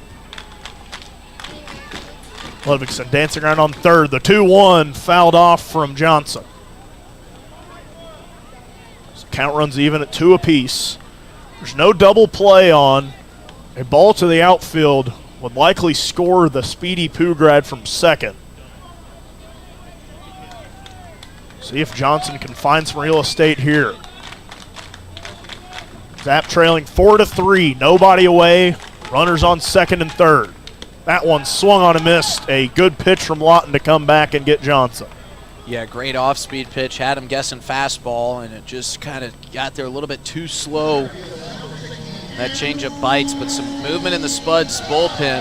We'll see if they let Philly face Lawton here, or if they want to bring in somebody to get the righty-lefty matchup. Yeah, and Phillips laid down a masterful bunt earlier. We saw him have some fits putting those bunts down early in the season, but he put one that looked like someone had just kind of tossed it down the line earlier, as we will have a pitching change. That looks like coming in for the Spuds, Cooper Hack here.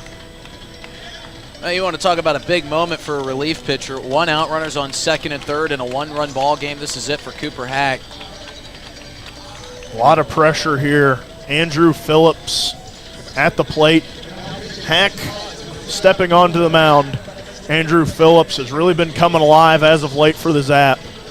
His speed has been something he could rely on a lot this season, but the bat is really starting to wake up, as he will likely have his biggest at-bat as an Oahe Zap here, as he'll get some extra warm-up swings as Hack readies himself here. And I would love to be in the middle of that 3-man conversation between Jamie Habiger, Devin Skelton, and Coach Wiggins, and hear kind of what they're processing, what they're thinking of. Maybe they're thinking ahead to the top of the 9th inning, scenario-wise. If you get a base hit here and happen to take the lead, who do you go with? Or if you're still trailing by 1 run, or even if you're tied, just love to know the strategy behind this. Zap are in a great opportunity here, but again, we keep harping on it, we keep going back to it. How badly you need the base hits in the big situation. Zap with only 6 hits today. Spuds have kind of gifted them that first run of this inning with the pass balls, allowing runners to move around. And if you want to talk about playoff baseball, I know that this league only has that one playoff series to decide it, but this feels like playoff baseball. A lively crowd, a beautiful night at the ballpark, and a close contest between 2 heated rivals. Why can you not? I mean, how can you not be romantic about baseball, Justin? I mean, it is just a big moment here as Andrew Phillips steps into the batter's box. Hack is fully warmed up. A well-placed ball could give the Zap the lead. Andrew Phillips at the plate, Frazier on deck. And arguably the biggest at-bat of the season here for the Zap. This is what you live for. Infield in again. Readies himself, watches that one miss for ball 1. Yeah, Cooper Hack, a good pitcher, but watching his warm-up pitches, he was having a little bit of trouble with his command. So Phillips might have been given the signal just to be patient here to start. The 1-0 from Hack. Swung on, fouled back from Phillips. Hack was a very good pitcher a year ago for the Spuds, returning.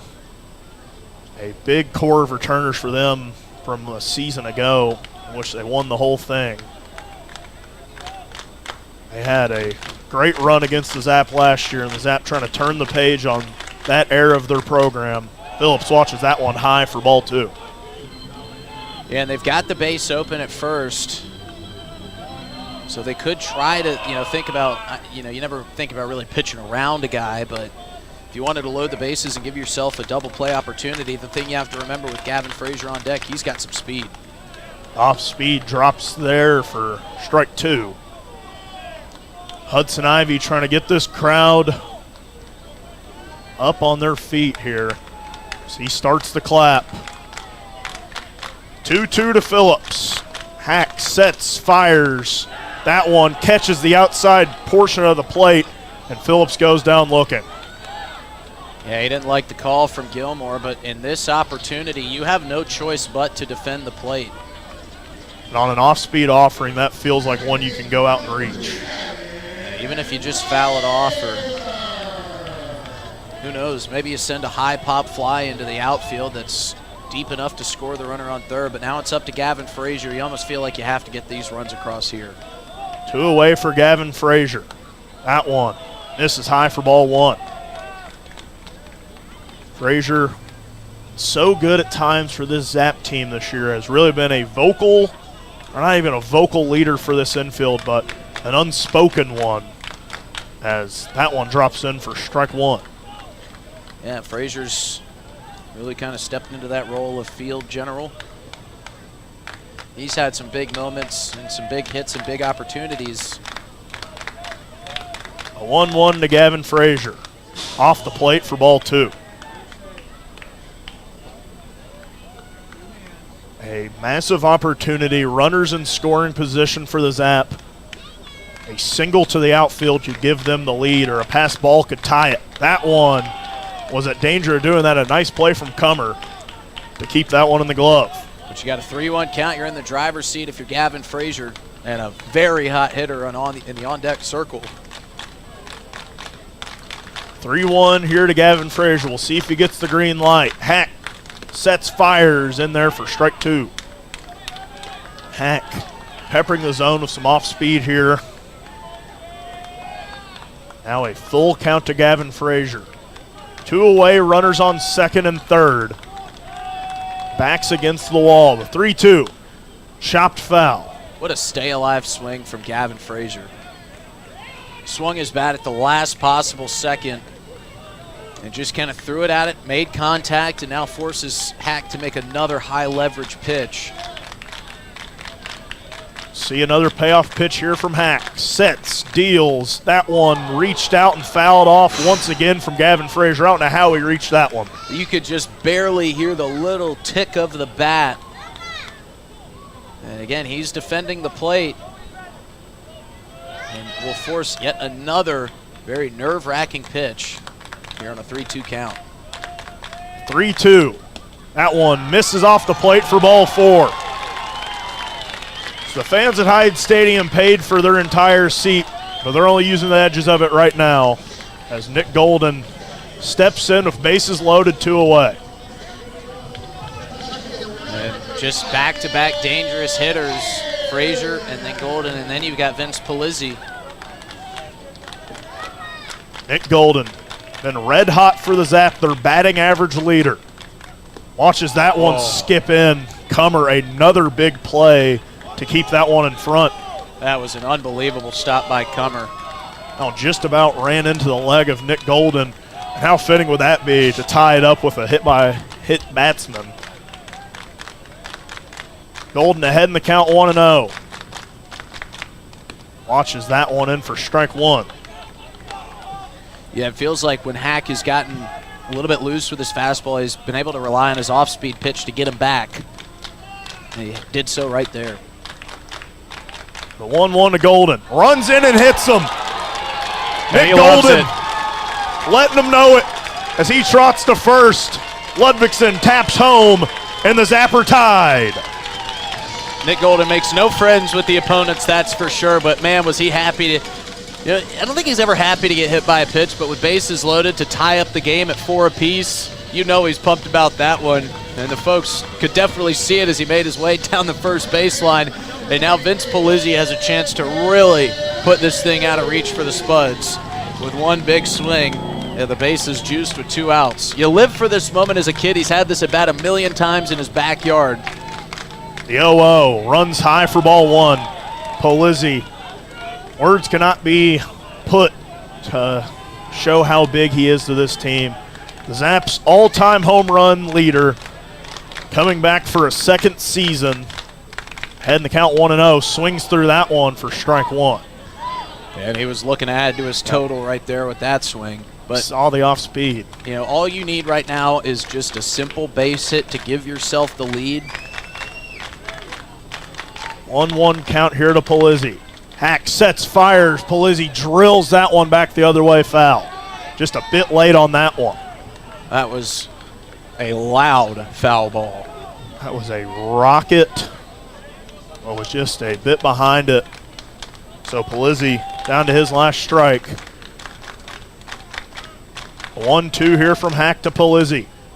Skied into right field. Getting under it is Hunter Billingsley and making the play to retire the side. The Zap tie things up. And a big inning. We'll see a crucial 9th here as we're some words exchanged as we'll head to break on River 92.7. Hey, it's your phone talking. Yeah, your phone. You know, that thing you're constantly picking up and poking around? Listen, when you're behind the wheel, would you please give me a break? You'll have plenty of time for your TikToks and, I don't know, texting your friends after you put it in park. Distracted driving, friend, no joke. One quick text or social media feed can cause a crash, and hey, I don't want any part of that. You got someplace to be, and trust me, I'll enjoy the downtime. Brought to you by the South Dakota Office of Highway Safety and its station.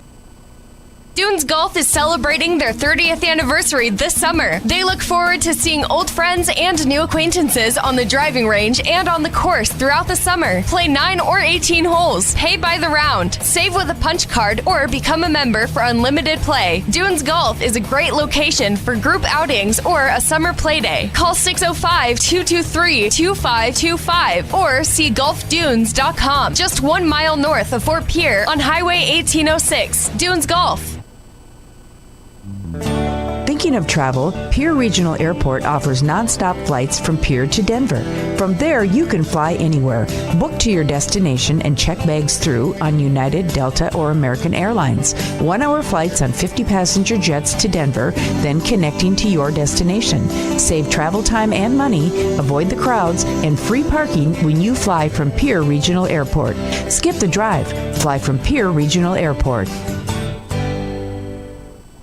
Looking for happenings in Central South Dakota? The Pierre Area Chamber of Commerce Community Calendar is your go-to for all the latest events. From entertainment to local benefits, community activities, and more, there's something for everyone. Email your event to contactchamber@pierre.org and it will be listed on the weekly calendar. To view the calendar, go to www.pierre.org. Let's celebrate together in the heart of South Dakota. The Pierre Area Chamber of Commerce, connecting our community one event at a time. Well, it's no secret these two teams don't like each other very much, and that on full display there at the end of the bottom of the 8th inning as the entire Spuds dugout made their way to the third baseline. Theo Kummer had to hold back half of his team, and a very, very, very embracing conversation there between Will Ianconi and home plate umpire Richard Gilmore, which has now made its way over to Jamie Habiger. We can't even start the top of the 9th here because Richard Gilmore is still having a chat with Jamie Habiger, probably about the antics that Nick Golden showed on his way down to first base after getting hit by the pitch. But you can't fault a guy for having passion in that moment.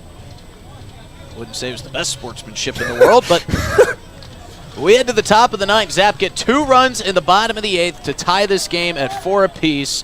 It's Connor Hammond still on the mound, and he will face off with Cody Clausius and starts him with the ball on the outside corner. And you think these games mean anything to these two teams as that one swung on a miss by Clausius? Count evened up at 1 apiece. I'll just put it nonchalant like White will do. I think they do. I think they do. 1-1 from Hammonds on the way. Clausius fans on an off-speed pitch, 1-2. And I think the Zap have all the momentum right now after a big 8th inning. And it started with a quick 10-pitch outing from Hammonds, and he gets the strikeout swinging of Clausius. Connor Hammond started with a ball off the plate, but came back with 3 straight strikes, and Clausius is the first out of the top of the 9th. This has all the feels of a postseason battle between two hated rivals. The first pitch is swung on and fouled off. It's Theo Kummer at the plate for the Spuds, who's showing off his leadership, trying to escort his team back into the dugout. As this one misses high for ball 1. Yeah, the game's not won in between innings. And Theo Kummer understood that. Here's the 1-1, just a bit high for ball 2.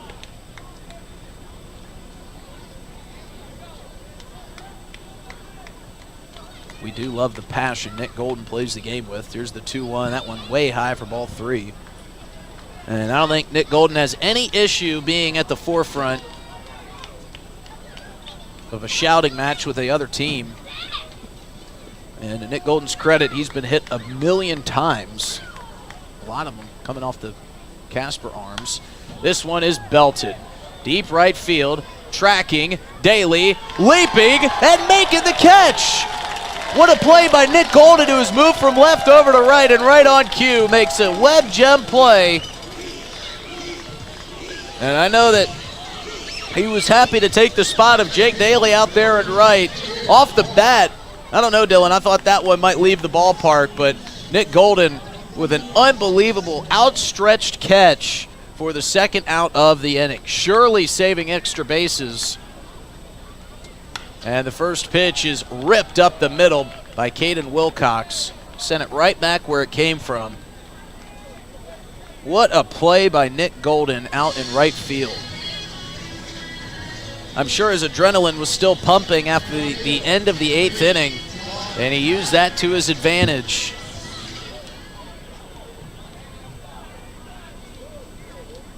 So here's Sean Glatz with a runner on first and 2 outs. Big swing and chopped foul back towards his own dugout for strike 1. Well, Devin Skelton talked about how much Nick Golden has grown, both at the plate and out in the field. And he showed that growth there on that second out. Glatz off the neck of the bat right to Gavin Frazier, who bobbled it and will make the error. I hope that one doesn't come back to haunt you. You never really want to make an error, but at this point in the ball game, this is the last time you want to, with Jack Opine coming up to the plate. So instead of headed to the bottom of the 9th, we are stuck in the top of the 9th here with 2 outs. Now runners on first and second for the Spuds third baseman, Jack Opine. Hammonds with a long look back at second now delivers a first pitch fastball for strike 1 to Opine. Painted the outside corner with that one.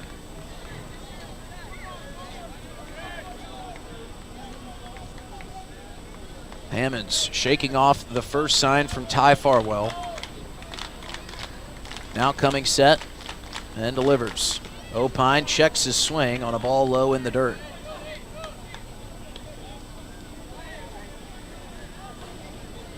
One count, 2 on, 2 outs in the top of the 9th in a 4-4 ball game. Zap and Spuds knotted up.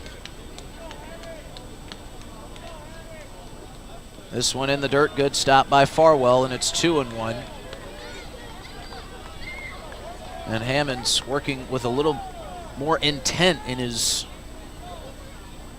body language here. Really dug his left foot into the rubber. Here's the 2-1 pitch. Just missing on the inside corner for ball 3. And things tightening up here a little bit after the Frazier error.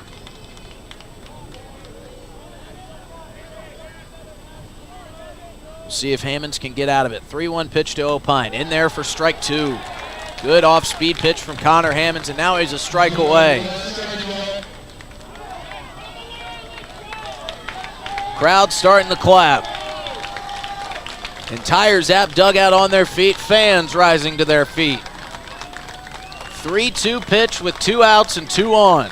Hammonds delivers. Swung on and missed. Strike 3. We head to the bottom of the 9th, tied up at 4 apiece. Don't touch the dial, folks. This thing has gotten good a while ago, but we might have a grand finale for you here right after this break. We're tied at 4 as we head to the bottom of the 9th here at Hyde Stadium. The summer is here, and you know what that means. The Oahe Zap are back, and we at DRG Media Group are bringing you coverage of every Zap home game all summer long. You can hear all the home Zap games on River 92.7, or you can watch them live on drgnews.com at the River 92.7 station page. The Zap are offering you fans something new every single night. So get out to Hyde Stadium for some Zap baseball this summer. Purchase your tickets on oahezap.com or buy them at the box office. If you can't make it to the game, we've got you covered on River 92.7 Oahe Zap Baseball, brought to you by DRG Media Group. Where else would you rather be than right here, right now at Hyde Stadium? Essentially a playoff game between these two rivals. The Spuds took game 1, and the Zap, with 2 big runs in the bottom of the 8th, have tied it up at 4 apiece. Connor Hammonds gets out of a huge monumental jam there in the top of the 9th with a strikeout. And he turns it back over to his offense.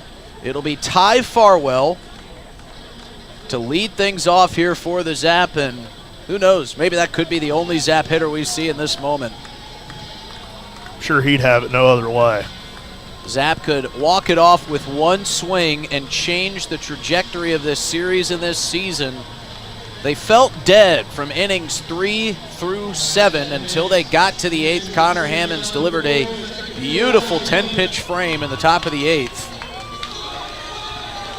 Turned it over to his offense. They scored 2 to tie things up. And then Connor Hammonds worked his way through that top of the 9th, and now it's going to be up to Ty Farwell, Emiliano Curiel, and Quinn Ludvigsen to try to deliver the winning run. First pitch to Farwell, way outside for ball 1.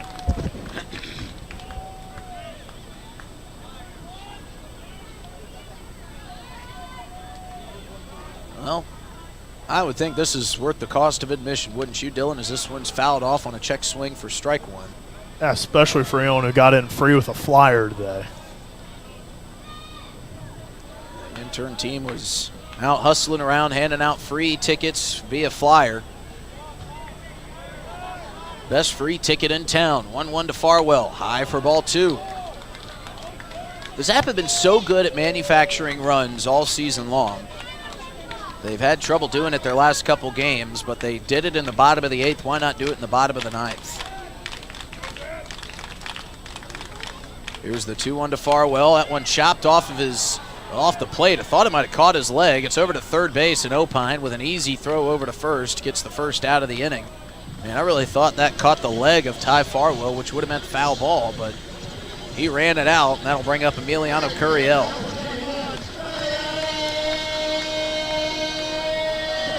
It's still Cooper Hack on the mound for the Spuds.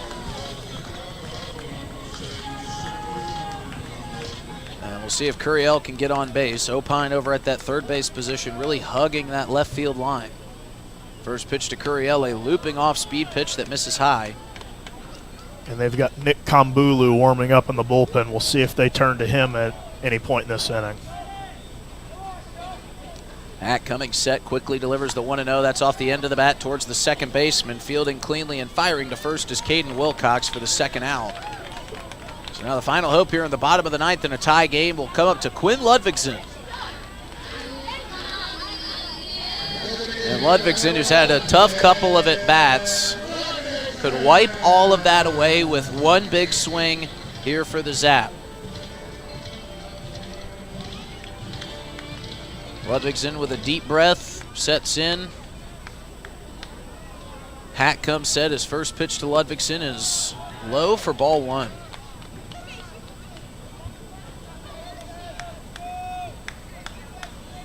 Jared Pugrad waiting in the on-deck circle, would love to get a chance to hit. Here's the 1-0, lifted foul, evens up the count.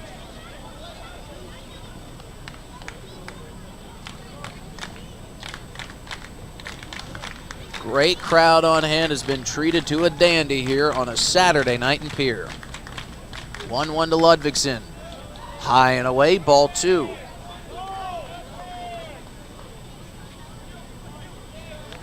Sun setting behind us, creating a beautiful visual here at Hyde Stadium. 2-1 to Ludvigsen. Swung on and missed for strike 2. And just watching a couple fans down here living and dying with every single pitch. No movement in the Zap bullpen. If we get to the top of the 10th, must be Hammonds again. Ludvigsen puts a charge into one, out into right, but tracking back and making the catch is Billingsley, and that will retire the side. So we got free baseball at Hyde Stadium. We head to the top of the 10th inning, all tied up at 4. Looking for happenings in Central South Dakota? The Pierre Area Chamber of Commerce Community Calendar is your go-to for all the latest events. From entertainment to local benefits, community activities, and more, there's something for everyone. Email your event to contactchamber@pierre.org and it will be listed on the weekly calendar. To view the calendar, go to www.pierre.org. Let's celebrate together in the heart of South Dakota. The Pierre Area Chamber of Commerce, connecting our community one event at a time. Doing a little spring cleaning at your house? I'm Val Keller, City of Pierce Solid Waste Manager, letting you know the City Supply Swap program can help. We'll recycle cleaning supplies, paint, and other household chemicals you don't want anymore. Plus, you're free to take any products other people dropped off for recycling. The swap program helps our customers and keeps things out of our landfill. Supplies we accept include stains and sealers, pesticides, pool chemicals, typical cleaning agents, as well as oil-based paint, latex paint, and spray paint. For additional information, call 605-773-7434. Again, that's 773-7434 for more information about recycling your household supplies and paint. Let the City of Pierre help you get your home and garage cleared out and cleaned up for the summer months. This public service message is brought to you by radio stations of the DRG Media Group in Pierre. The first extra innings we have seen this season at Hyde Stadium in the biggest series of the year for these two teams. Casper Spuds and the Oahe Zap knotted up at 4 apiece, and it has just been a fun one to watch tonight here, Justin. No, it sure has, and a little bit of an update on the extra inning rules. Each team will start with their last out on second base, and that is to try to speed things up in these extra inning games a little bit, so might see some fireworks here, but we'll see if Connor Hammonds can continue his great work on the mound. Yo-O from Hammonds runs inside, misses for ball 1. And one part about that, so Jack Opine left out there is the third baseman, but Quinn Ludvigson, the DH. So Zap could opt to pinch run for him if they choose to do so and really not suffer any defensive penalty. The 1-0 from Hammonds, swung on a miss for strike 1. Big pitch there from Hammonds. Yeah, it was, and you get real strategic here. If you get this first out via strikeout or maybe like a pop fly that keeps that runner at second, you could possibly walk the next hitter and then set up force outs at every base. The 1-1 from Hammonds. Misses high, Farwell quick to jump and keep the runner there at second. And if you're Hammonds, you've been pitching so well, you just kind of keep relying on your stuff, trusting your arm, trusting your catcher, and the signs he's throwing you. 2-1 from Hammonds. Shows bunt. That one bunted back to Hammonds. No one covering first. Hammonds sliding but can't make the play. Frazier covered first. Polizzi and Hammonds were charging on it, and as Hammonds brought it into the glove, a little bit of traction issues as he goes to the ground. So everybody's safe. McCarville with a great bunt of his own as he'll be pinch ran for. Yeah, and I think Vince Polizzi wanted that ball, wanted that opportunity to field that cleanly. Hammond's a little bit charged up seeing that come at him. And, yeah, his feet just kind of went out from underneath him like his good breaking ball does. Yo-O misses for ball 1. Trent Rucker, the pinch runner, as Hunter Billingsley steps to the plate, trying to be the hero for his team. Nobody away. Hammond's checking on that runner at first. The 1-0 now. In there for strike 1. Good pitch from Hammonds. Good fastball. Again, going back to his bread and butter. Hammonds has been so good in relief for the Zap this season since joining up. The 1-1, that one driven into center field. That one going to get down. A run will score. The Zap trying to relay it in. Curiel firing. Rucker rounding third, sliding into home safely. Spuds clear the bases with a 0-out double. Yeah, and you had the outfield playing pretty shallow as well in case that they got something in front of them that they could field and fire in. But when you have that, you open up some gaps, especially that one in left center field. And the Spuds just exploited it perfectly. Got to tip your cap. That's a great piece of hitting right there. Billingsley putting a great swing on that one. Just like that, a 2-run ball game for the Spuds again. Nobody away for Hammonds as he misses for ball 1. It's Quinn Ludvigson getting warmed up in the bullpen for the Zap right now.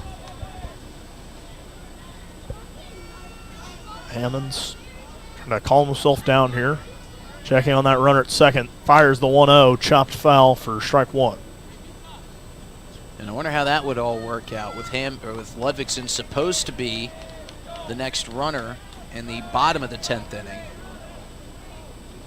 And you mentioned they might try to sub him out, but now if he comes into the game, I guess you could theoretically sub him out, not let him pitch the following inning. It'll be interesting to see how that unfolds. The 1-1 bunt shown, but he bunts it into himself. So Hank Harp trying to lay down a bunt there, but that'll likely be off the board now with 2 strikes. So the ghost runner Opine scores for the Spuds, and the pinch runner scores from first and Rucker, which has blown this ball game open for the Spuds. 1-2 from Hammond. Skips in. Good block from Farwell. Count runs even at 2 apiece. Hunter Billingsley bouncing around over there at second, trying to take the attention off the batter. Hammond's trying to get that big first out of the top of the 10th. Sets, fires, off speed, grounded towards Johnson. Pugrad fields, and he's just going to keep it and keep that runner at second. Yeah, and a smart job by Pugrad just to eat that. Because if you do fire that across the diamond, I don't think you have any chance on that softly hit ball to get a fast Hank Harp. And if you do try to fire that over to first, you're probably going to see Billingsley take third. And what that does is keeps the double play in order, 4 outs at every base. And now Devin Skelton, we'll see if what kind of words of encouragement he can give to Connor Hammonds here in that infield. The bullpen warm-up seems to be completed for Ludvigsen. They're just watching from the bullpen now as a dangerous hitter, Marsick, steps up to the plate. He left the ballpark earlier. Not the guy you want to see up if you're a Zap pitcher. But runners on first and second. A double play ball to get you a couple of big outs. But got to get that first out. Try to get out of this inning. Give your offense a chance in this one. Talk about getting your money's worth. The first extra innings game this year at Hyde Stadium. It has been just an instant classic here in the ILB tonight. It certainly will be if Hammonds can get out of this, only giving up the 2 runs and turn it back over to his offense.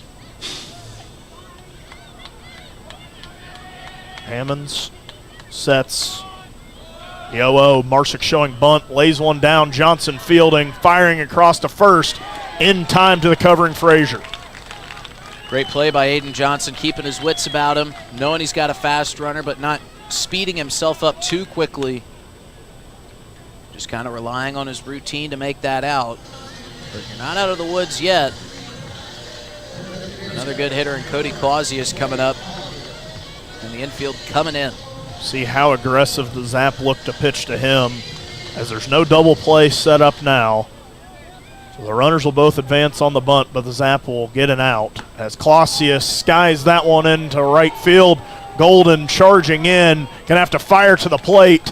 A lofted throw keeps the runner at third. That one gets away from Farwell, but he stays paused. So a big out there from the Zap, keeping the runners still.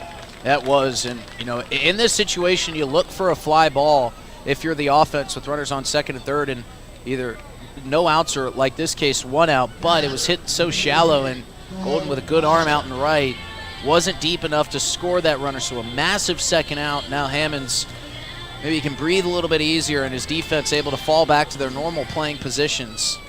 Got to keep this at a 2-run ball game. Theo Comer awaiting the 0-0. That one misses high for ball 1. Zap trying to win a big one in a must-split series.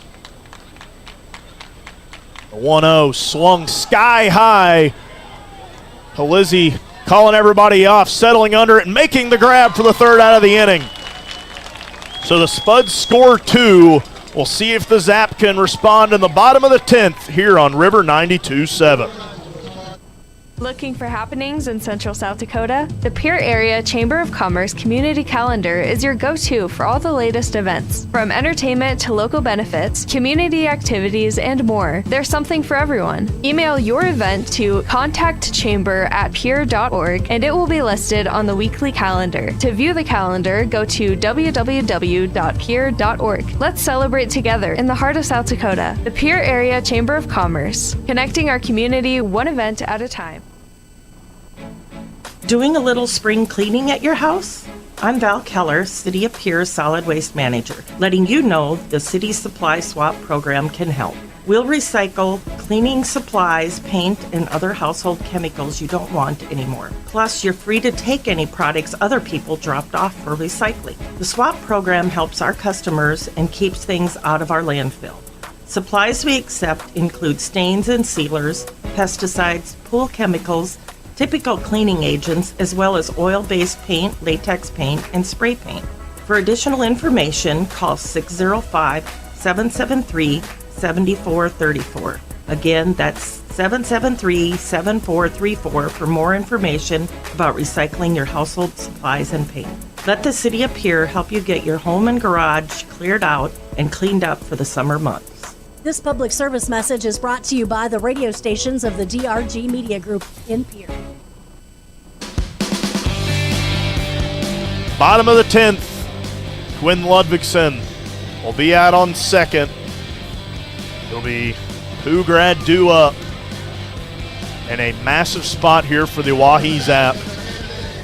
Second half is still wide open for that second playoff spot, as both of these teams fighting for it here down the stretch.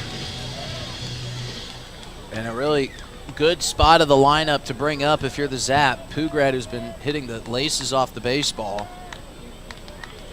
Could swing and make this a one-run game if he could get Ludvigsen around. Pugrad skies that one, drifting foul and out of play. I think Pugrad probably taking a very deep breath, exhale as he watched that one soar out of play. Yeah, and he's a big first pitch hitter. He loves to swing, jump on that first pitch. Just missed that one there. High on the count, 0-1. That one runs high and inside for ball one. Ludvigsen, he's not a guy you would typically think of as one of the best base runners on this Zap team, but he does a good job bouncing around at second, trying to distract that pitcher. The 1-1 misses way high to Pugrad for ball two. Yeah, maybe it's working. Kind of some uncharacteristic misses here from Cooper Hack. Saw him running a little wild in his warm-up session once he finally took the mound, as he misses high again for ball three. Leadoff walk would be huge for the Zap to bring the game-winning run to the plate in Aiden Johnson. And in a very pull-friendly ballpark, maybe a chance to exit to Aiden's area and walk this thing off. The 3-1 to Pugrad. Misses high for ball four. Great at bat from Pugrad. Got behind 0-1 on a first pitch foul ball, but he stayed patient, just kind of let Hack miss the zone. And this would be maybe my favorite visit to Aiden's area if he could find its way out there. I think it'd be his favorite too, because it'd be in a winning effort for the first time this season. Every home run he's hit this year has been in 10-run ball games, 7-run ball games. They have not been particularly close. I was talking to Aiden earlier. He was like, maybe I just feed off that negative energy. And there's been plenty of that between these two teams here today. So he watches that one high for ball one. A big chance here for the Zap. Nobody away at runners on first and second, trailing by 2. Hack coming set for the 1-0. Johnson puts that one into left field. A nice hit. The stop sign will be put up for Ludvigsen, but the bases are juiced, and Ludvigsen's going to come in to score. The ball got past Comer. Ludvigsen makes it a one-run ball game, and there's runners on second and third. I think Jamie Habiger almost had an aneurysm over there on third base. He threw up the stop sign for Ludvigsen and had his back turned to home. Didn't see the ball get away from Comer and saw Ludvigsen taking off and was almost reacting like, where are you going? But Ludvigsen, with his head on his swivel, staying alert, and taking advantage of the errant throw. And now a base hit wins the ball game for the Zap if it's put into the right spot, because you've got a speedy runner in Pugrad who could score on a wild pitch. And Aiden Johnson, back in his second year with the Zap, has had a lot of big moments for this team. He's pitched well this year, has left the ballpark 4 times, but I don't think he's had a hit bigger than that one. That was maybe the loudest I've heard Hyde Stadium, watching Quinn Ludvigsen sprint home. Everybody got up on their feet in that moment. As Caden Mazansky will trot out to pinch run for Aiden Johnson. So a big hit for Aiden Johnson. He's done his job. They'll bring in Caden Mazansky, the quicker runner, as Aiden Johnson leaves to a hero's clap. A big hit from him, putting the Zap within striking distance of walking this one off on a beautiful South Dakota night. The sun setting, pink cotton candy clouds. Andrew Phillips at the plate, trying to be the hero in this one. And this is why putting that runner on second is always so exciting. It makes it awesome. Instant energy, instant action. Now let's see if Phillips can come up with that big base hit right here. He's got a lot of room in that right center area. There's a huge gap between center and right. Yellow to Phillips, misses off the plate for ball 1. Spuds had a quick visit with Hack, and they're trusting with him. They still have Kambulu warming up in the pen, but this would be a huge leverage to put a new guy in at. The 1-0 from Hack in there for strike 1 to Phillips. Yeah, good pitch from Cooper Hack there, testing the zone. Phillips went down looking his last time up in a big spot. I'm sure he will not want to do that again. And a massive at-bat. That one skips in the dirt for ball 2. A great play from Cummer to keep that one in. How big was that from Theo? It's like he kind of trapped it, and for a moment there, reacted like a hockey goalie. He was just happy to see that puck in his glove. So he knows if that gets away, Pugrad's coming home. 2-1 to Phillips in there for strike 2 on the outside corner of the plate. It was Phillips earlier who had a 3-2 count and went down looking. I imagine he's got it in his mind that he's got to defend the plate here with 2 strikes. Another big at-bat for Andrew Phillips. The 2-2. Swung fouled. A good job defending that one. Yeah, he did. A little bit low in the zone, but he went down to get it knowing he does not want to go down looking again. Great swing from Phillips just to stay alive and to see another pitch from Hack. A base hit could win it for the Oahe Zap. Nobody away, runners on second and third. The 2-2 runs in there for strike 3. Phillips goes down looking. Yeah, he didn't like the call, but it was a really nice pitch from Hack in on the inner side of the strike zone for the left-handed hitter, Andrew Phillips. And I know he wanted to defend the play, but that would have been a tough one to get to regardless. Yeah, it was running inside on the body. Now it turns over to Gavin Frazier. Seen him in peaks and valleys this season. He's played at the highest of highs. Has been in a little bit of a slump here as of late. See if he can break out of it here. Watches that one in for ball 1. Good take there from Frazier. Very, very close pitch on the edge of the zone. But he got a veteran's eye there, and he gets ahead 1-0. The 1-0 here to Gavin Frazier. Swung, driven towards first. An outstanding play by Billingsley to catch that one and keep the runners where they're at. And look who's at the plate, Nick Golden. This is almost poetic for either team. However it ends, if it does end right here with a walk-off win or if they get Golden out, it's just funny how the game of baseball works, isn't it, Dylan? It was a well-hit ball from Frazier, but an even better play by Hunter Billingsley. Nick Golden a chance to be the hero with 2 away. Wild pitch would score Pugrad. Hack comes set. That one swung on low from Golden for strike 1. Coming out aggressive, trying to be the hero. A couple of fans here on their feet. They can't stand to sit down in this one. The 0-1. Swung foul from Golden, and just like that, down to his last strike. That one must have drilled a car out on Capitol Ave as the collective groan of the fans. Yeah, we can't see it, but Nick Golden here, got to defend the plate. You're down to your last strike. The 0-2 to Nick Golden. Hack sets, fires. That one swung on in the dirt and missed. They're going to say he fouled it. Now we got a long discussion going on between Richard Gilmore. He's going to bring in Austin Ritchie to talk about this. Now all three say he fouled it off. So Golden will live to see another pitch. This game has had just about everything. Golden staying alive on a foul ball. Just barely getting a piece of it. Richard Gilmore's had a front seat to a lot of action tonight. He's got the best view in the house. As the Zap faithful trying to will Nick Golden to a big base hit here. Hack readies himself on the mound and fires. The 0-2. Chopped down the first base line, and it's going to skip over the head of the first baseman. Nick Golden gets a big hit. Bazansky coming around to score, and then he slides in. He's safe. The Zap are going to win the ball game. Oh, and now we've got a little extracurricular between Hack and a couple Zap players, and they're pushing him around, and this is not how you want to see this game end. All of the Zap are partying and celebrating in left field, but some fights going on here in the middle of the diamond.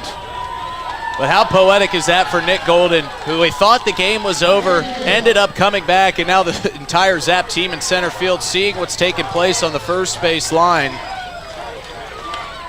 And that was...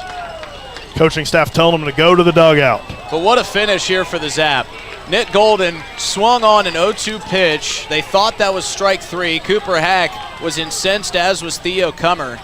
And Hack still trying to get after a couple Zap players. He is red.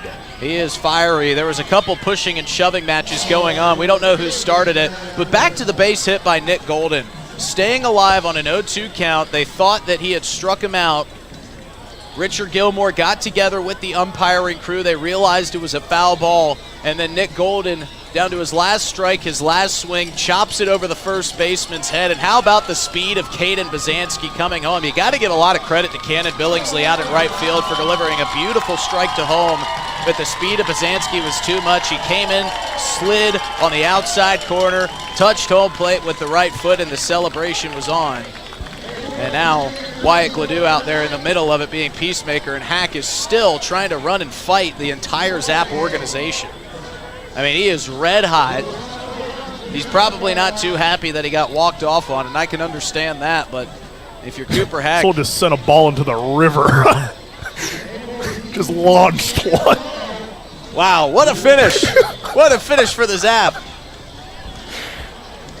That is the best game we have probably seen at Hyde Stadium, maybe since its construction. That one is a photo finish and a chippy game between some much disdained rivals. But a big game. We'll recap it after the post-game show. We'll be right back here after a quick break at Hyde Stadium. Zap wins 6-7. Hey, it's your phone talking. Yeah, your phone. You know, that thing you're constantly picking up and poking around. Listen, when you're behind the wheel, would you please give me a break? You'll have plenty of time for your TikToks and, I don't know, texting your friends after you put it in park. Distracted driving, friend. No joke. One quick text or social media feed can cause a crash. And hey, I don't want any part of that. You got someplace to be. And trust me, I'll enjoy the downtime. Brought to you by the South Dakota Office of Highway Safety and its station.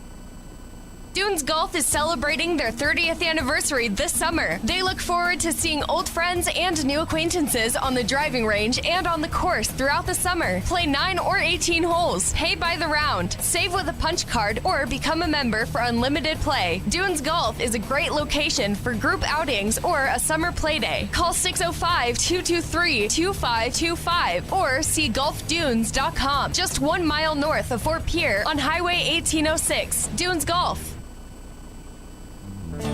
Thinking Speaking of travel, Pierre Regional Airport offers nonstop flights from Pierre to Denver.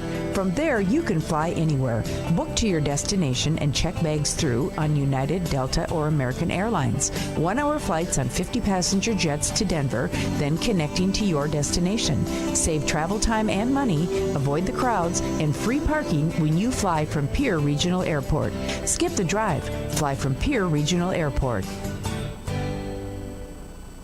Looking for happenings in Central South Dakota? The Pierre Area Chamber of Commerce Community Calendar is your go-to for all the latest events. From entertainment to local benefits, community activities, and more, there's something for everyone. Email your event to contactchamber@pierre.org and it will be listed on the weekly calendar. To view the calendar, go to www.pierre.org. Let's celebrate together in the heart of South Dakota. The Pierre Area Chamber of Commerce, connecting our community one event at a time.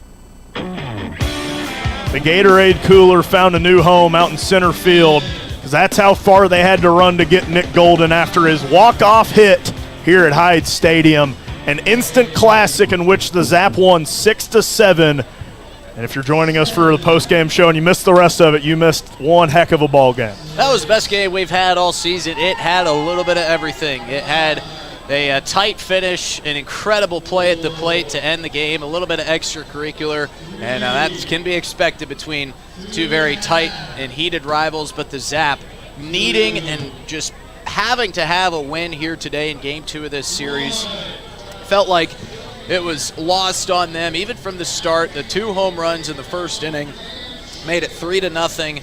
Josh Porter settled in very nicely with his start. Zap battled back, and those 2 runs in the top of the 10th on that base hit into left center really felt like, well, the Zap felt like they had it. You know, weeks ago, that's a game that the Zap lose. That's a game that the Zap probably don't even get into the 10th inning with. But they stayed composed, they fought hard, and they found a way to do it. And it's simply poetic justice for Nick Golden to get the game-winning walk-off hit and send the Zap home victorious. I mean, that is one of the best baseball games I think I've ever watched in my 21 years of life. And that one felt a lot like playoff baseball there, Justin. This is about as close to playoff baseball as you can get between two teams fighting and vying for that final playoff spot. Zap win it 7-6. Quickly recapping the scoring, Spuds scored 3 in the top of the first inning. Zap answered with 1 in the bottom of the first. It was a scoreless top of the second before the Zap made it a 1-run game, scoring 1 in the second.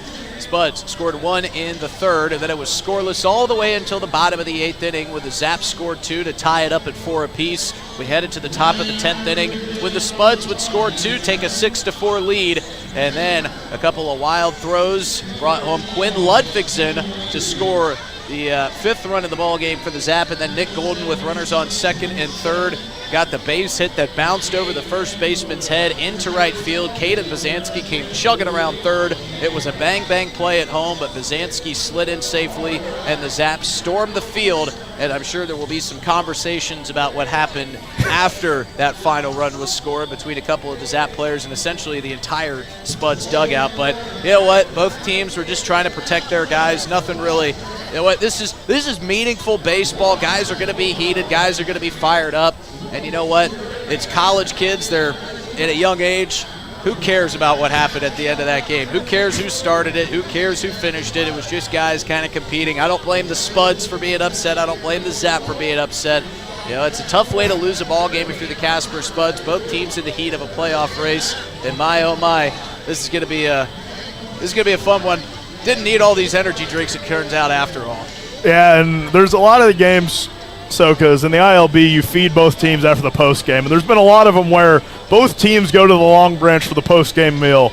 I'm very thankful this is not one of those nights. Well, hopefully these two teams don't see each other in the saloon afterwards. But what a finish. Zap win it 7-6, and they hope to take a series lead tomorrow night. Tomorrow afternoon, as we are already into the Sunday game of this series. First pitch will be at 2:30 tomorrow afternoon. We'll have the coverage for you right here on River 92.7. And folks, if it's about half as close as exciting as this one was tonight, you're not going to want to miss it. We'll have coverage on River 92.7 beginning at 5:55. We'll also be streaming live on drgnews.com at the River 92.7 station page. And it will also be broadcast on the Oahe Zap YouTube. One last time, the Zap are victorious 7-6 in the bottom of the 10th inning. Dylan, let me get your final words on this one. Wow. Wow, there we go. There you have it, folks. Big thanks to all of our sponsors at the Pierre Area Chamber of Commerce at Pierre Regional Airport, at Dunes Golf, where you can play country club quality for public course prices. Go have a day at the Dunes. And as always, for Venture Communications for delivering our first inning fiber fact. For Eli Lewis, our producer director extraordinaire, for Dylan Beach, I'm Justin Cowart. I want to let these two guys get out of there. I know they got some celebrating to do. We'll be back tomorrow afternoon at 2:20 on River 92.7. One final time here from Hyde Stadium in extra innings. The Zap are victorious in a must-win game. They take it 7-6. Have a great Saturday night, everybody. We'll see you here tomorrow afternoon at Hyde Stadium. This broadcast of Oahe Zap Baseball was brought to you by DRG Media Group and its sponsors. The next home Zap game will be broadcast right here on River 92.7 and DRGnews.com. Thanks for tuning in.